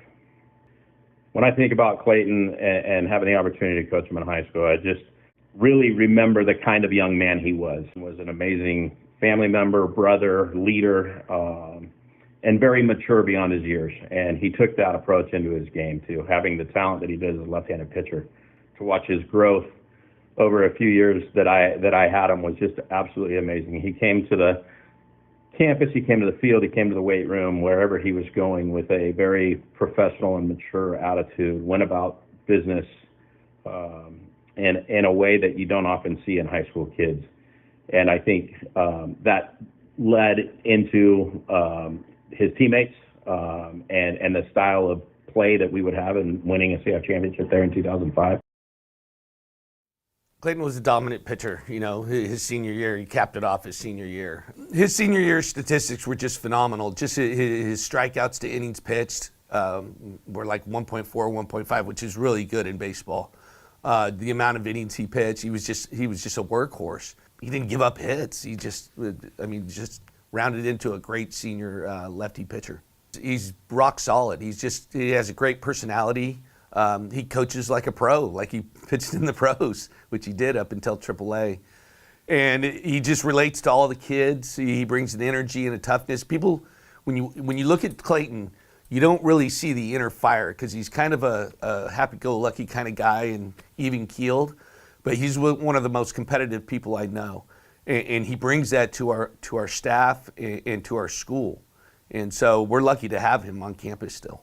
It's interesting. His legacy, I don't think is over. He had a dominant senior year. Capped it off with, like I said, being a third-round draft pick. His stats were phenomenal, well-deserved in itself to be in this Hall of Fame. But he's giving back still today. Just Clayton Tanner and what he represents to De La Salle.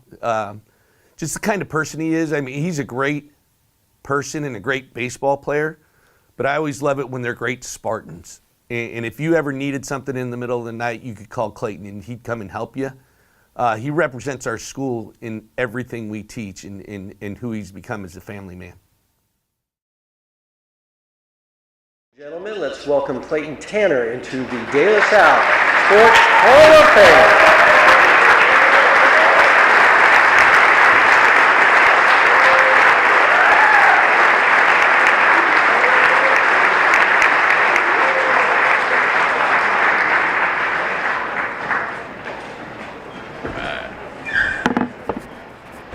All right, I'm going to try to not mix this up with other people's notes. All right, first off, good afternoon, family, friends, and fellow inductees. Thank you to the committee, everyone that's involved in that. I do not take this lightly, and just to be able to continue to build on the school's reputation and just the admiration for the other inductees alongside me today is is very special. I obviously have personal relationships and know several of the people also getting inducted, so it's very, very special to me. I grew up in Concord, went to Tabernacle right down the street. I'm so grateful to Tabernacle for the foundation that they set in my life. And there's a couple people, I want to thank everyone there. It's tough when you name names, you don't want to leave anybody out, but especially Mr. Taylor. Mr. Taylor was my PE teacher, 6th, 7th, 8th grade basketball coach, and just really set the foundation for what led me eventually here. And he's still a mentor and a friend today, so thank you, Mr. Taylor, for everything that you did for me. Like to Coach Alarcon and just XL camps in general, I think a lot of the players and people in my age can relate to this. That was my first time really being on this campus and falling in love with the school. You think back to being in the gym, you think to talks with Coach Alarcon and Coach Sullivan in the theater, and I can still remember some of those talks, and so just thank you, Coach, because that really made me fall in love with the school. To Mr. Nagy, I think Nagy's here. It's always you mean Nagy or Mr. Nagy. I don't think I've ever called him Joe. He was my 5th grade teacher at Tabernacle, or a 5th grade PE teacher, and he's like 22 years old, super athletic, and just fell in love with him as a leader and as a coach. And then that 6th grade year, he became my 6th grade teacher. He became a teacher for my cousin and I. And my cousin and I, we were like brothers. We grew up together. And to have Mr. Nagy as our teacher, we learned so much, just not about sports, but about life. And we actually enjoyed going to school and to class, which isn't very common for most 6th graders. And that year, Nagy was also the freshman basketball coach here, with Coach Foskett and under Coach Locko's program. And he would bring my cousin and I, Justin, to these freshman practices all the time. I remember being on campus here, watching practice, shaking all the players' hands, and then sneaking into the JV practices and the varsity games and practices and getting to see behind the scenes of Coach Alacco and just the brotherhood and the winning and what it really meant to be a Spartan. And at 6th grade, that was the 2000 year where they ended up going on and winning the state championship. And so for those guys, it was just immortalized in our eyes, and it just solidified us wanting to come to De La Salle and wanting to experience that. And my cousin and I vowed that we wanted to experience winning the championship at De La Salle. So Nagy, just in closing, thank you for that. You've done so much for me as a mentor, as a teacher, on and off the field, and we're still friends to the day. Thank you very much. Getting into De La Salle was the greatest honor, and I fast forward and just want to thank all of my coaches in general from every year that I had. My first coach I ever had at De La Salle was Coach Jeans. It was my first year ever trying to play football. I had no idea what I was doing. X's, Y's, pulls, I don't know any football. But I was a lefty and could throw the ball and thought I could play quarterback.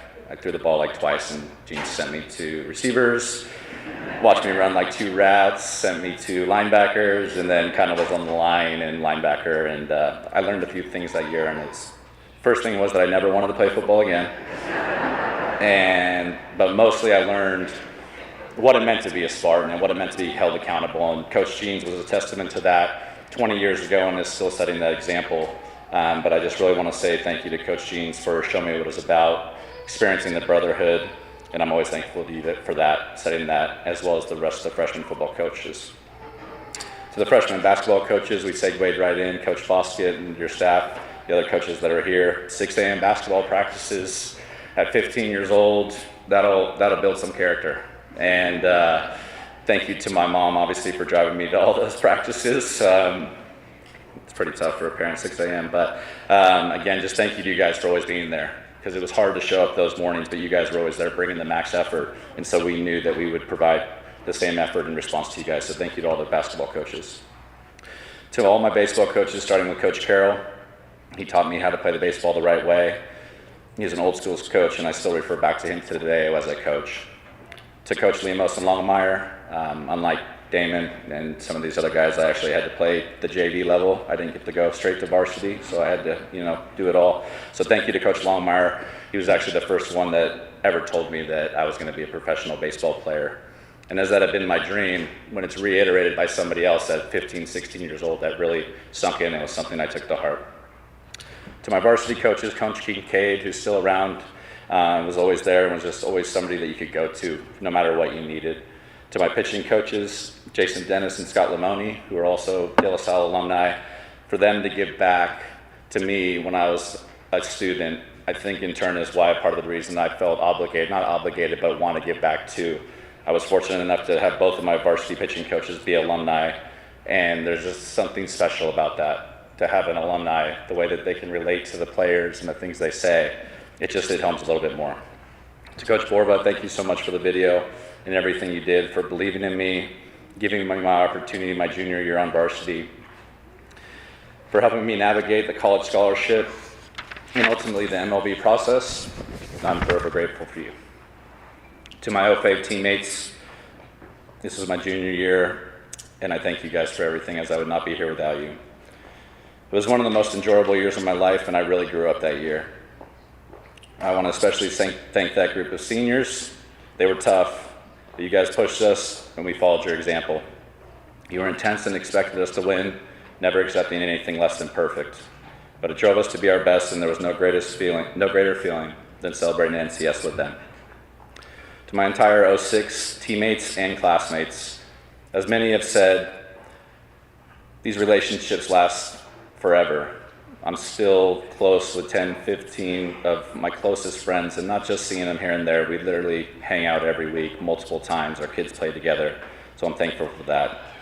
I think back to a senior year, traveling to football games, watching the boys win NCS at the Coliseum, being the sixth man for the basketball team, rooting on my cousin Justin and the rest of the basketball players and all of our friends, traveling to Arco and watching them win the state championship and seeing them and my cousin fulfill his dream that he'd set 6 years earlier. To the 2006 baseball team, this was an amazing year. I have so many great memories, but some of the core memories aren't only on the field. It's then after a 3-hour practice going to the Hess house and playing dunk hoops for 2 hours, and then getting into the cage and hitting, and then eating, and just I don't know how we did it, but just the camaraderie that we formed on the field happened just as much off the field. So I'm forever thankful for those memories. I remember heading down to LA to our Southern California Easter tournament, winning a big time tournament, and this is when our team really took the next step. Although our season ultimately ended in a loss, and I still think about that loss because it meant so much to us, I now reminisce on the amazing memories we all had, and I'm thankful for all of you. Just a couple of the guys, to Anthony Aliotti and the Aliotti family.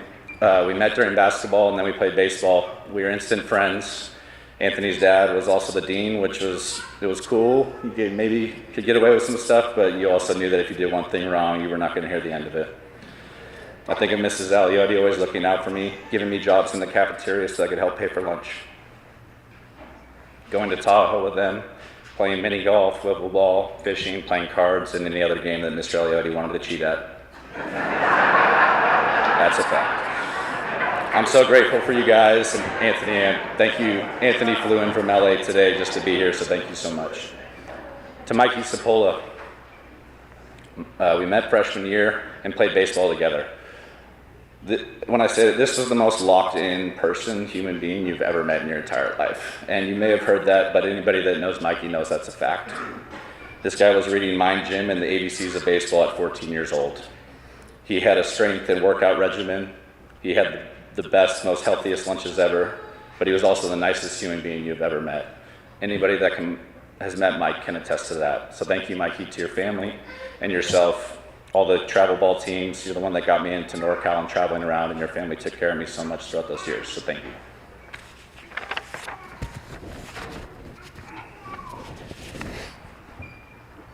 I'm very grateful for everything that baseball has given me. Being drafted by the Giants, the hometown team, was a dream come true. Forgoing my scholarship to Pepperdine was not an easy decision. However, it was one that I never regret. It allowed me to travel around the United States and even around the world to places like Panama, Taiwan, and Japan, playing for Team Australia. It led me to the love of my life.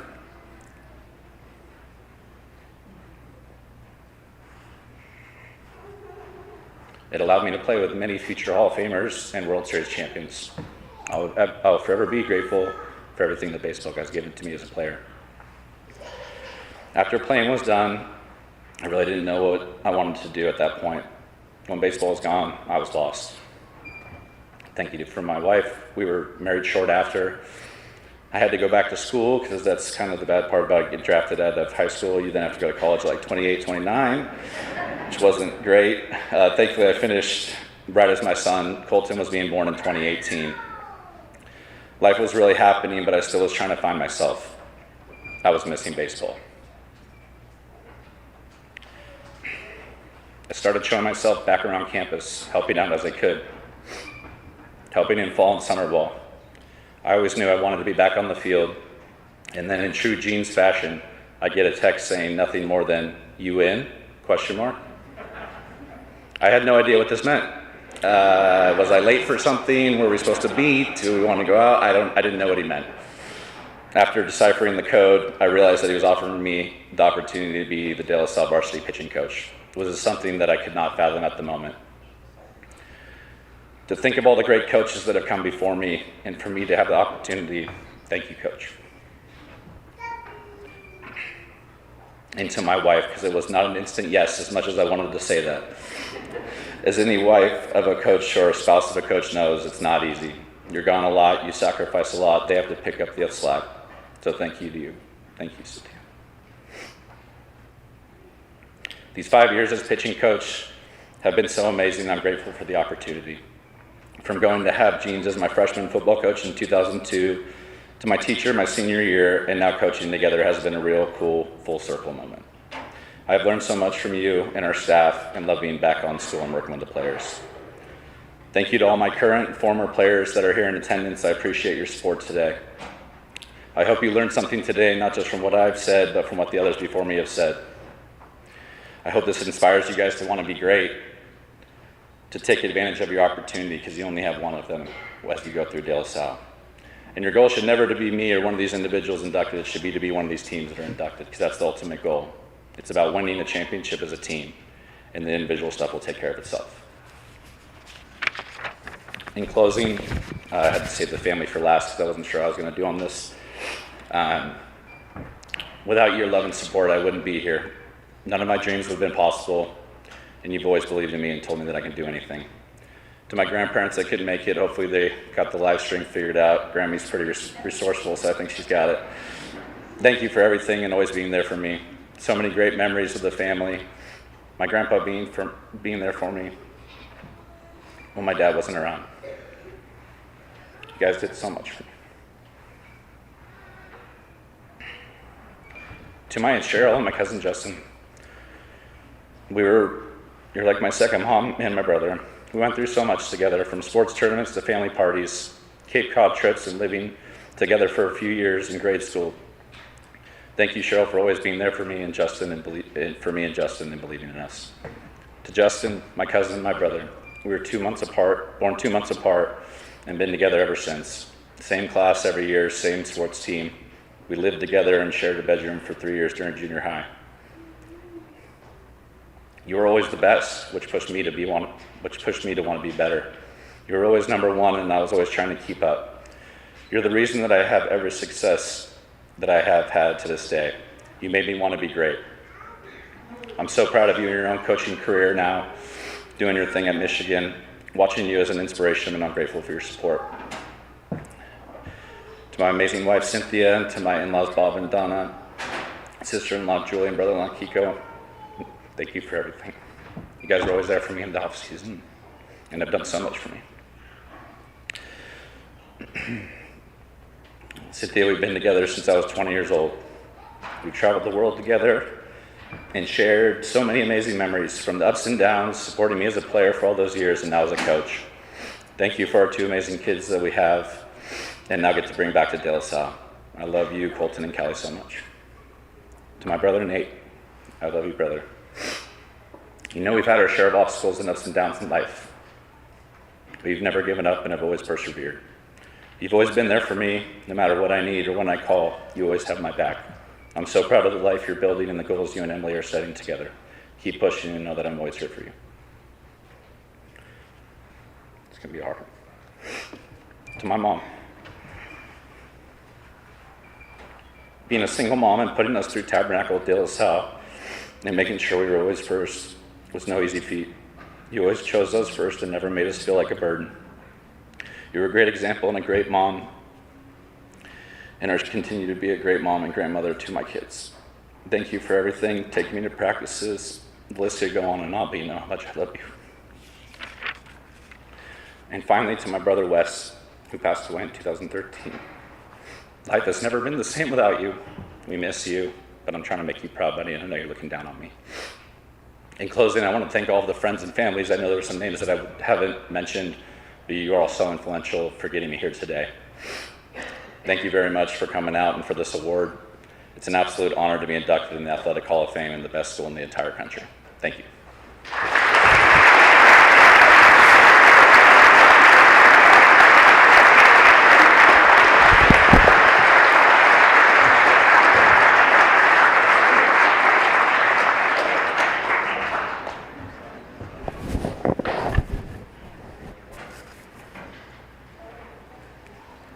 Thank you, Clayton.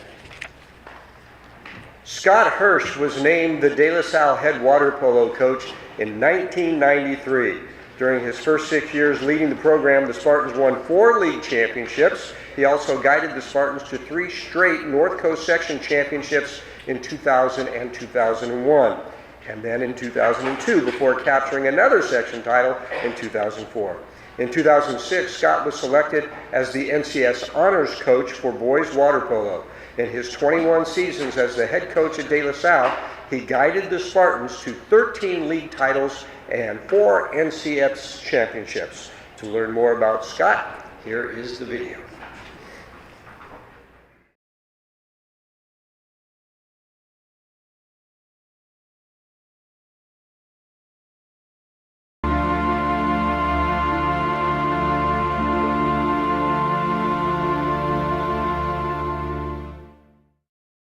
Scott Hirsch, to me, is just a fixture and a legend of this institution at De La Salle. It's just, it's all about the discipline he epitomizes taking men from, boys and making them into young men as they leave this institution. And he's done that as well as I think anyone I've ever met. His passion that he always gave to every individual and his ability to connect with people and call them out for what they were not doing to help the team always was steadfast. I think Scott's legacy is he built it from its infancy into a championship level program. And everything that it builds from there is on the shoulders of what he built as a program.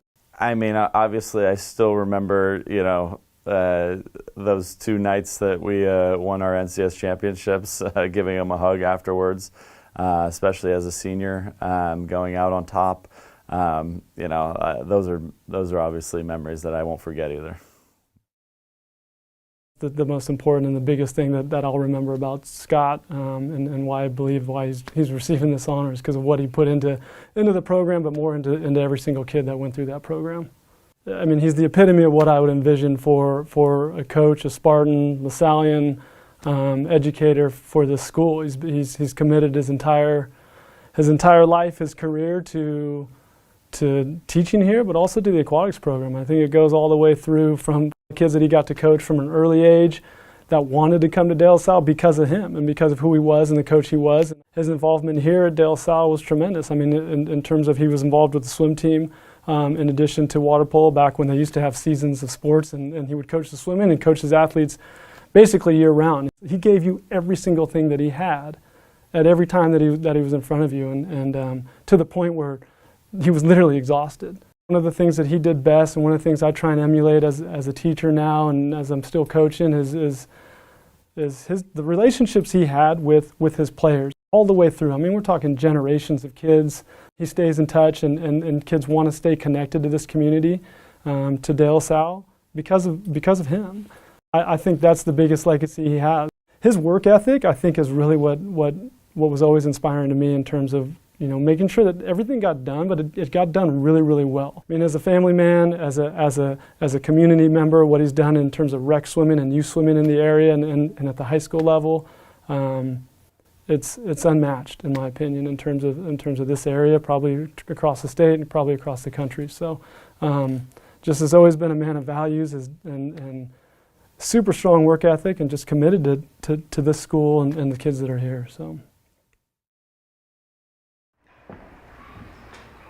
Ladies and gentlemen, please welcome to the De La Salle Athletic Hall of Fame, the great coach, Scott Hirsch.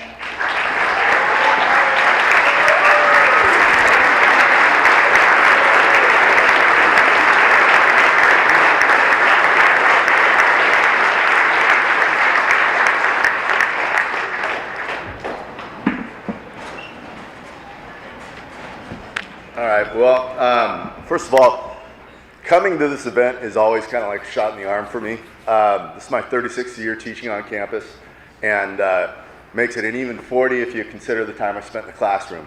So, like I said, I come to this and I see great athletes, I see great people, but I see great lessons that they have been taught and see what this school has done in the development of young men and what great individuals they end up growing up to be. So I thank you guys for really showing this group, the live stream, the Scooter said, and the millions out there watching, the opportunities you've taken and just taken along the way. And I really appreciate everything you guys have done, so thanks.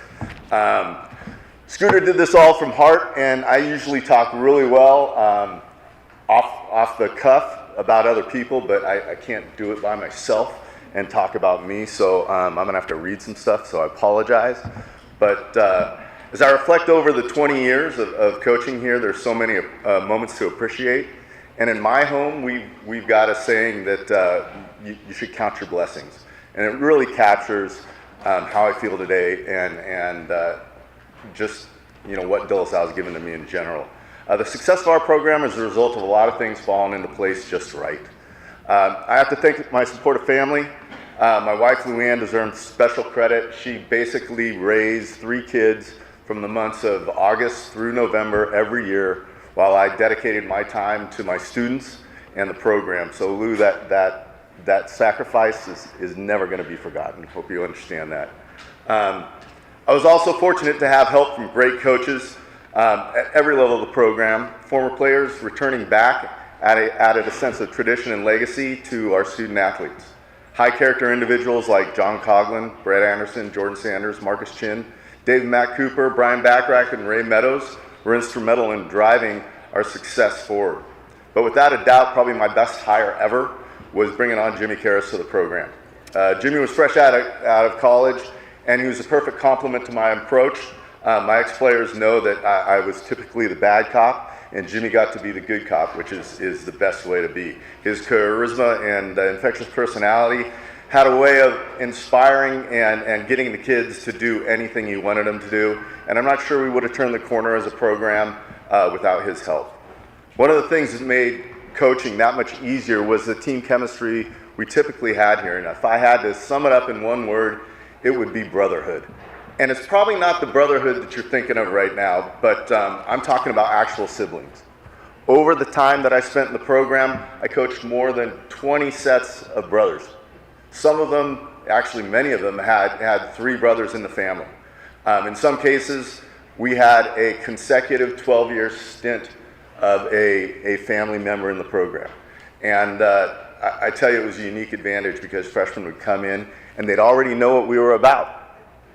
They watched their older brothers and their brothers' friends live out that De La Salle brotherhood that we talk about, and it created great continuity and team identity for us. And of course, none of the success we had would have been possible without the outstanding talent and commitment of our student athletes. When you've got a group of young people who understand that nothing worth having comes easy and are willing to put in the time and effort, it makes the job of the coach that much simpler. For me, coaching was always more than just the records and the titles. I think that's what gets you recognized often, but like I said, to me, it was a lot more than that. I knew I had a captive audience every day, and it was my responsibility to take advantage of every teachable moment. It went far beyond strategy and game planning. Whether it was a conversation about hard work, decisions and consequences, leadership, being humble, or their responsibility to others, these lessons came up constantly. And while we celebrated our wins, I can tell you for a fact we learned more about ourselves and our character than when we came up short. As for my legacy, I have no idea what it will be in the long run. My only hope is that maybe when my past players, face challenges in their own lives, they can think about to a moment they had at the pool where they overcame adversity and use that to propel them forward. Or if they are in the position maybe to give some advice to somebody else, maybe something I said resonates with them and they can pass that along. But again, I'm truly appreciative of this honor and to see so many young men grow into truly talented adults. So thanks again.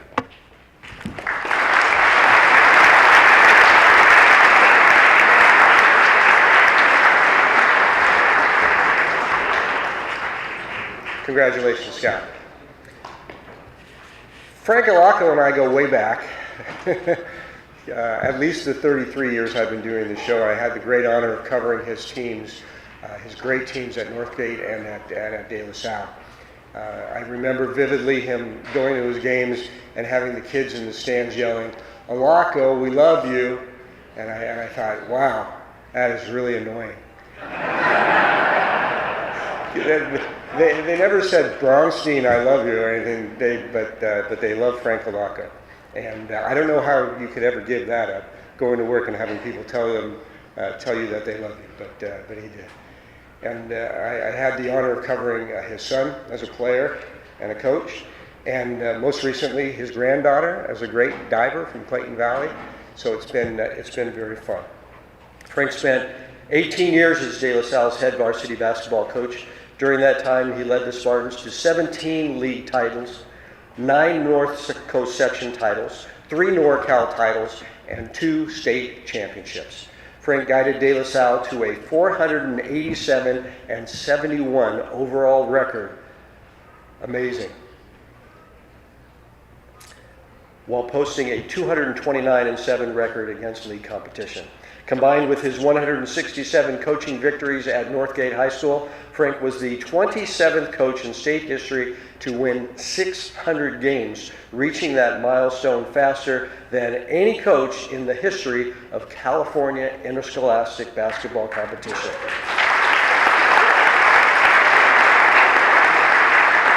To hear more about one of the best coaches in California high school history, let's take a look at the video.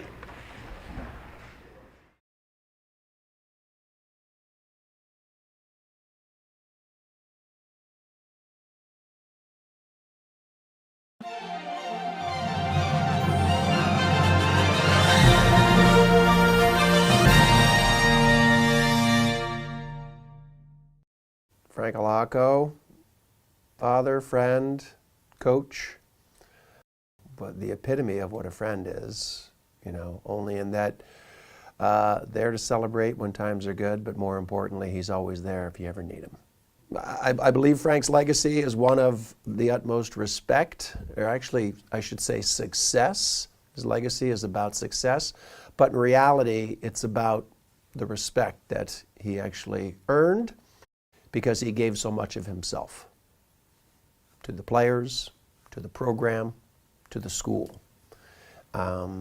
Whether he was, like I had said, in practice, at games, or whether he was speaking to organizations throughout the community, throughout the state, throughout the country, and even throughout the world.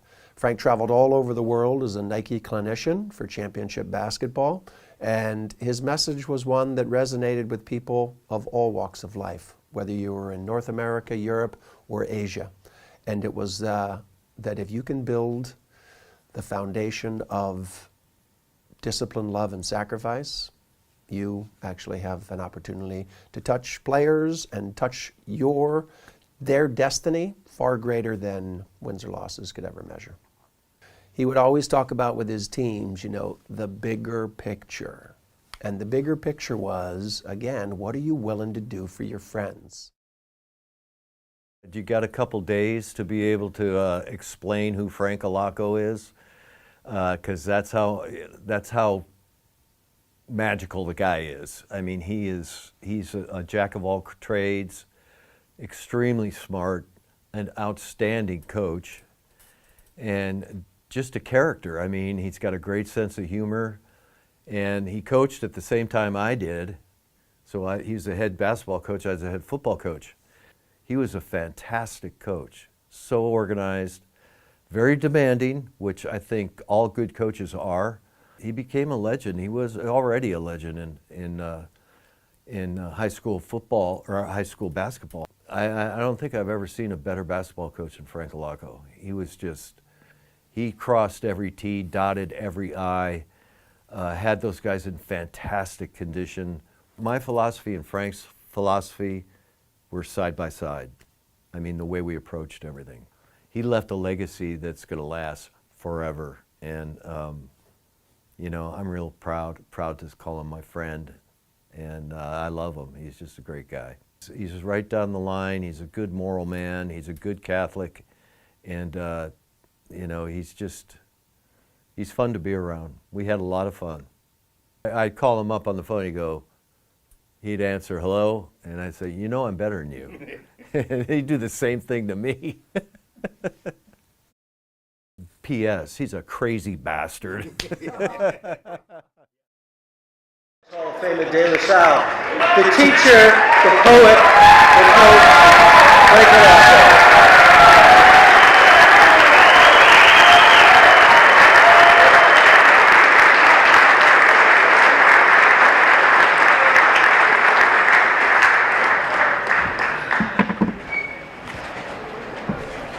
Well, this is very special for a number of reasons, particularly to have Robert here. I remember when Robert first started doing his thing, honoring kids, and I thought that was always so special. And I watched this guy carry cameras all over the state, filming games. He was incredible, and really, really blessed to be here with you, Robert. Before I begin, I'm going to ask two things. One, don't tell me the Notre Dame football score, because I taped the game, so I'm going to watch it tonight. And God knows anything could happen with them. So, secondly, I'd like to ask my family members that are here to stand up and stay standing. Anyone here who has coached with me? Anyone who has coached with us? Would you stand? Anyone who's coached with us? Wow, a number of you guys are here. Really appreciate you guys. And finally, anyone who's played for us, please stand up. And give these guys a round of applause.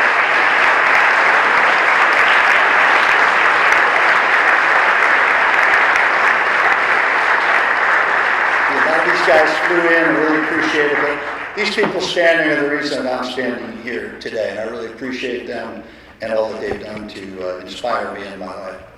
I'd also like to thank Brian Sullivan, Coach Ladisher for their incredible words, and express my deep appreciation to David Holquin, Leah Lopez, Tim Roberts, the Hall of Fame Committee, and De La Salle High School for honoring me with this most significant recognition. I'd also like to congratulate all the De La Salle 2024 Hall of Fame honorees. To share this stage with you is all quite humbling. I'd also like to express my love and my gratitude to my wife Phyllis, who has shared my journey since we were 13 years old, and my daughter Kristen and son Frankie, who made many sacrifices for me to pursue my ministry of coaching. I'd also like to recognize my son-in-law, Chris, and daughter-in-law, Janice, and finally my wonderful grandchildren, Molly, Brady, Greg, Mick, and Belle, who are here with me today. They truly are the light of my life. I'd also like to acknowledge my dear friend, I don't know where he is, Larry, and Laura Lee Williams. Larry's a modern-day alumnus, don't hold that against him. Former Notre Dame football player, an NFL lineman who is now the athletic director at USF.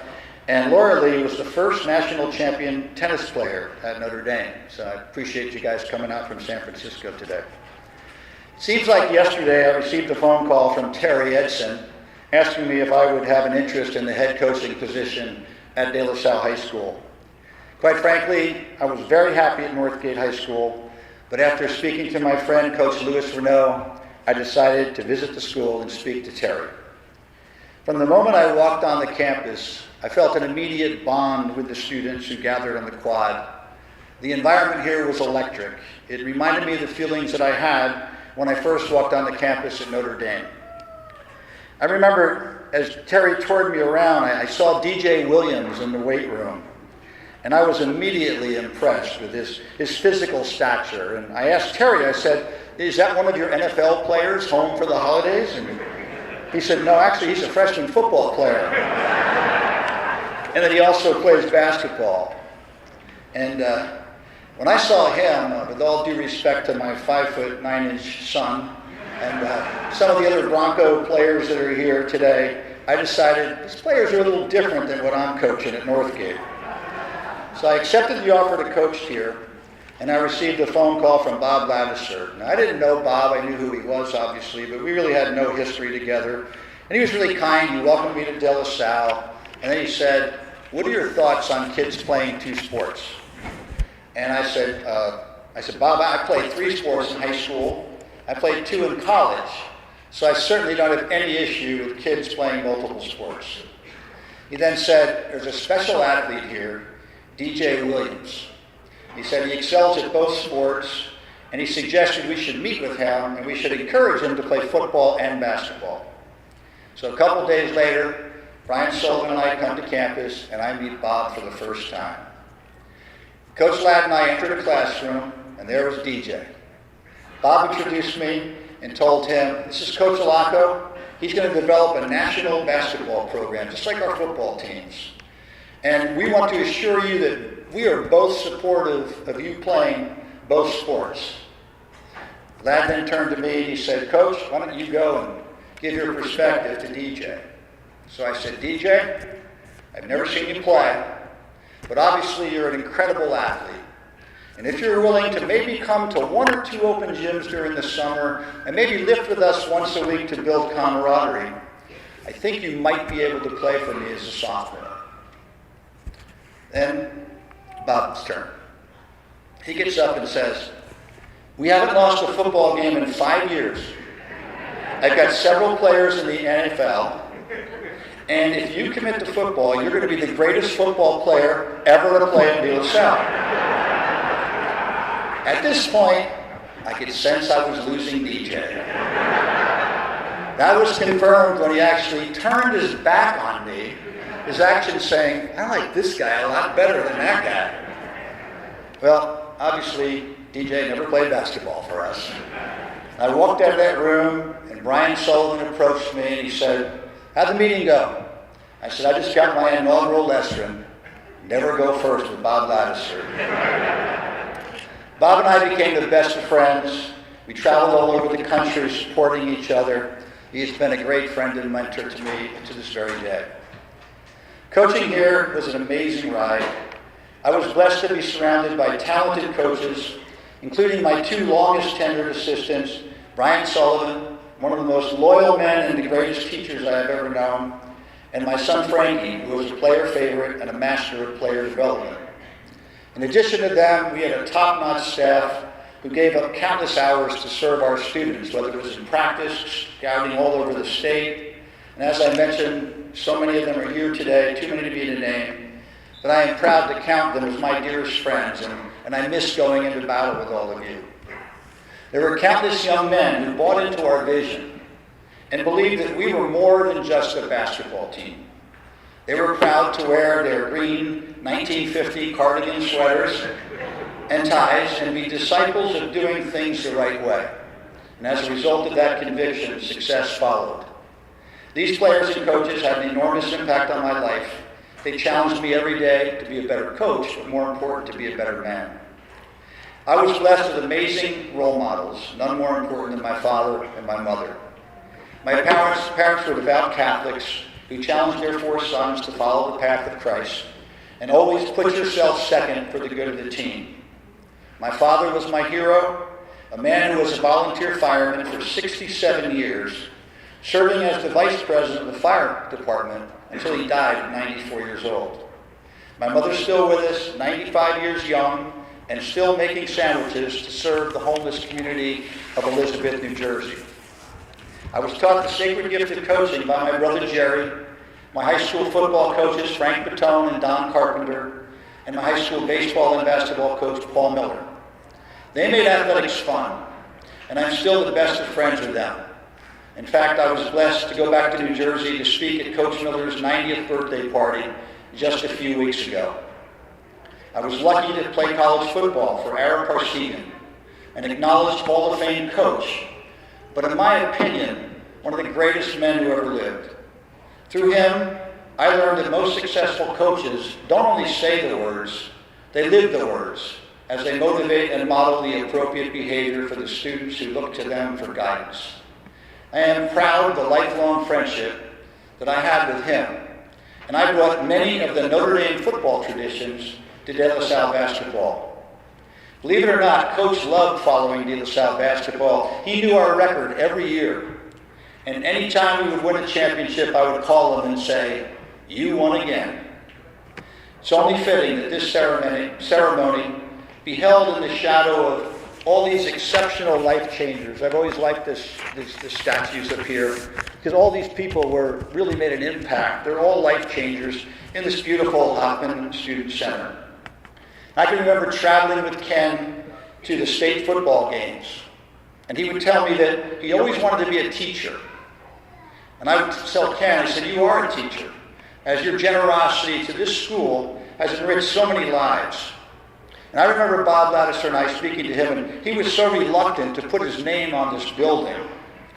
But in allowing us to do that, he became the model to others, so that every person who walks in this building, and they see the plaque in the entry lobby and the name on the door, and realize that there's no greater gift than giving back and paving the way for others.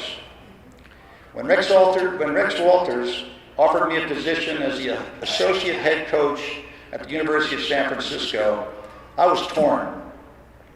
Rex told me that he had just turned down an NBA position and that he was probably going to accept one the following year.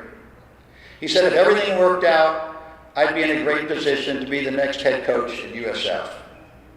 I told him I needed a couple of weeks to think about it, and after much soul searching, I decided that I was ready for a new challenge. And a year after that, I was offered the position as the Senior Associate Athletic Director at USF. And I was in a quandary once again, as I really felt that I still had some unique innovations that I could bring to the game of basketball. I called Coach Ladd, and I shared my dilemma with him. And as always, he gave me great counsel. First, he told me he was better than me. But then he said, coaching basketball was never about winning games for you. It was about spreading the gospel. So why would you limit yourself to reach 15 people when you can reach hundreds in the athletic department and thousands in San Francisco? I accepted that position with the understanding that it really is a gift to embrace every opportunity that we can to make a difference. We are all teachers. We are all learners. And as we taught our teams, everyone's role is important.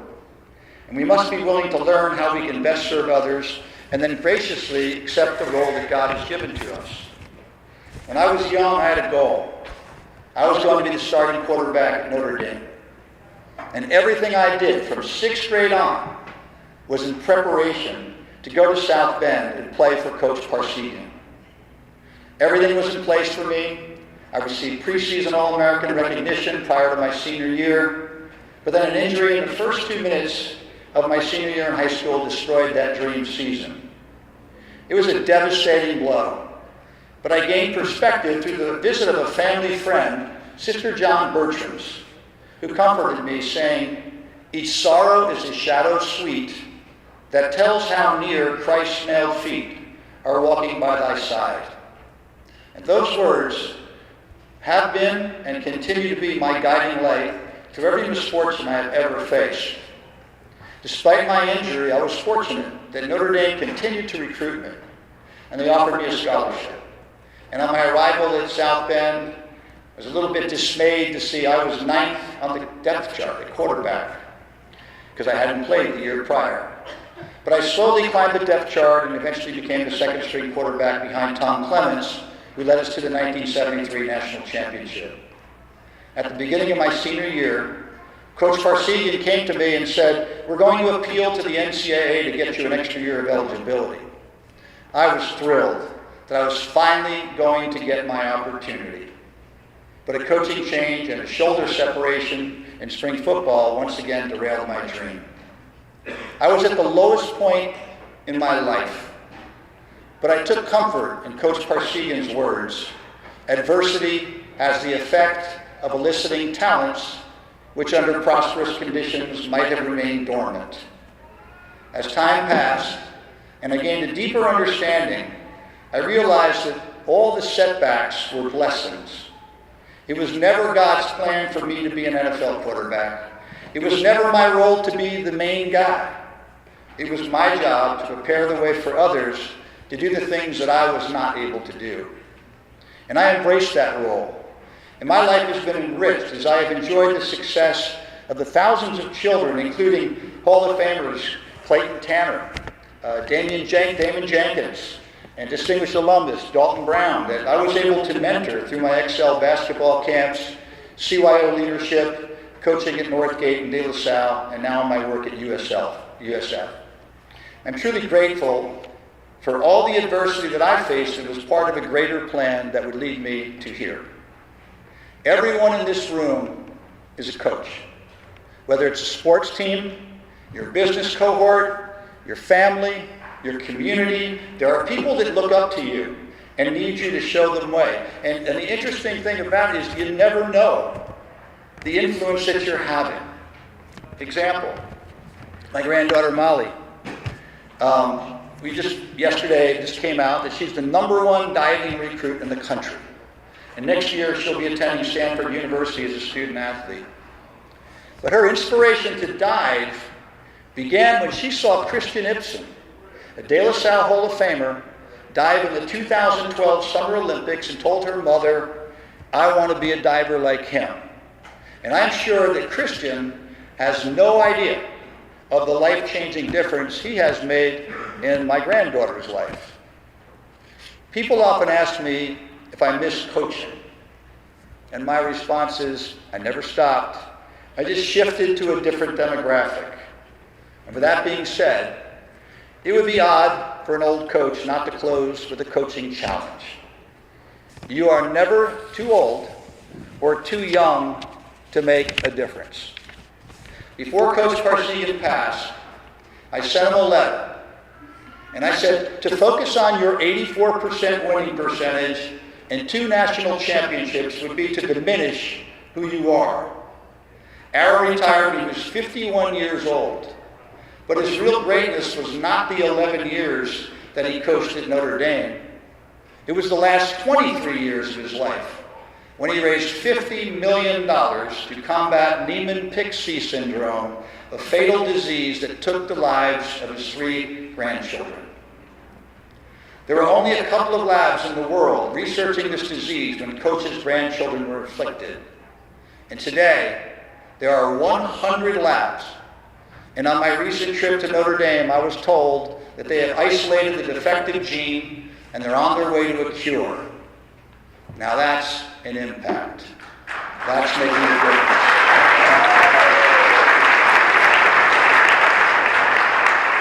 So, regardless of whether you are 8 or 95, you have a duty to do more, to make a difference. No matter what your role is, you can change the world.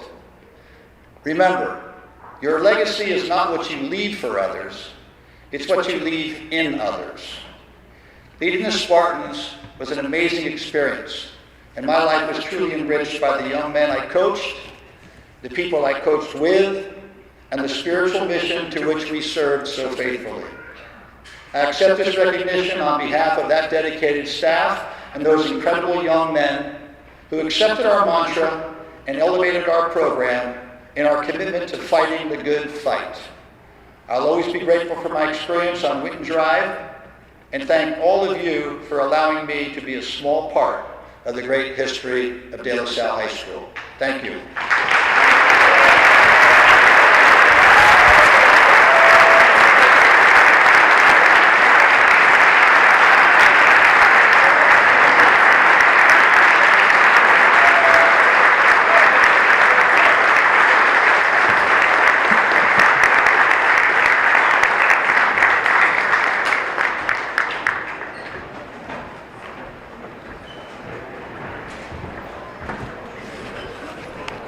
Thank you, Frank. Thank you all our inductees today, their inspiring speeches and reflections on what this school has to offer. My name is Tim Roberts. I'm the class of '88. I'm proud to serve this community as your alumni director. I want to thank you all for coming today. A little bit of housekeeping before we go. At this time, I'd like to thank a few people, if we can just hold our applause. I'd like to thank our MC Robert very much. Your time, your talent, your treasure for us. Thank you, Sherry Dyer, Dr. Flacco, our video team, Talia Lopez, Hall of Fame Committee, Athletics Department in support of this event. Our dedicated white coat team who always serves tirelessly in this community. The maintenance staff, Jeff and his catering team, who are going to prepare a lovely meal for us afterwards. Let's give these folks a round of applause.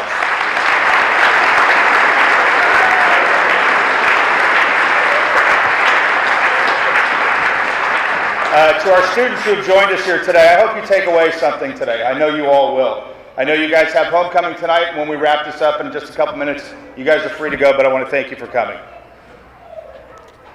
I see so many supporters of the school out there. Let us not forget, this is Giving Week. I've seen so many of your names come across. We can't do what we do here on this campus without you. So we hope you'll continue to take a look at the emails and things we sent out and support us during Giving Week. So let's have a round of applause for all the people who made this possible, our inductees, our family and friends.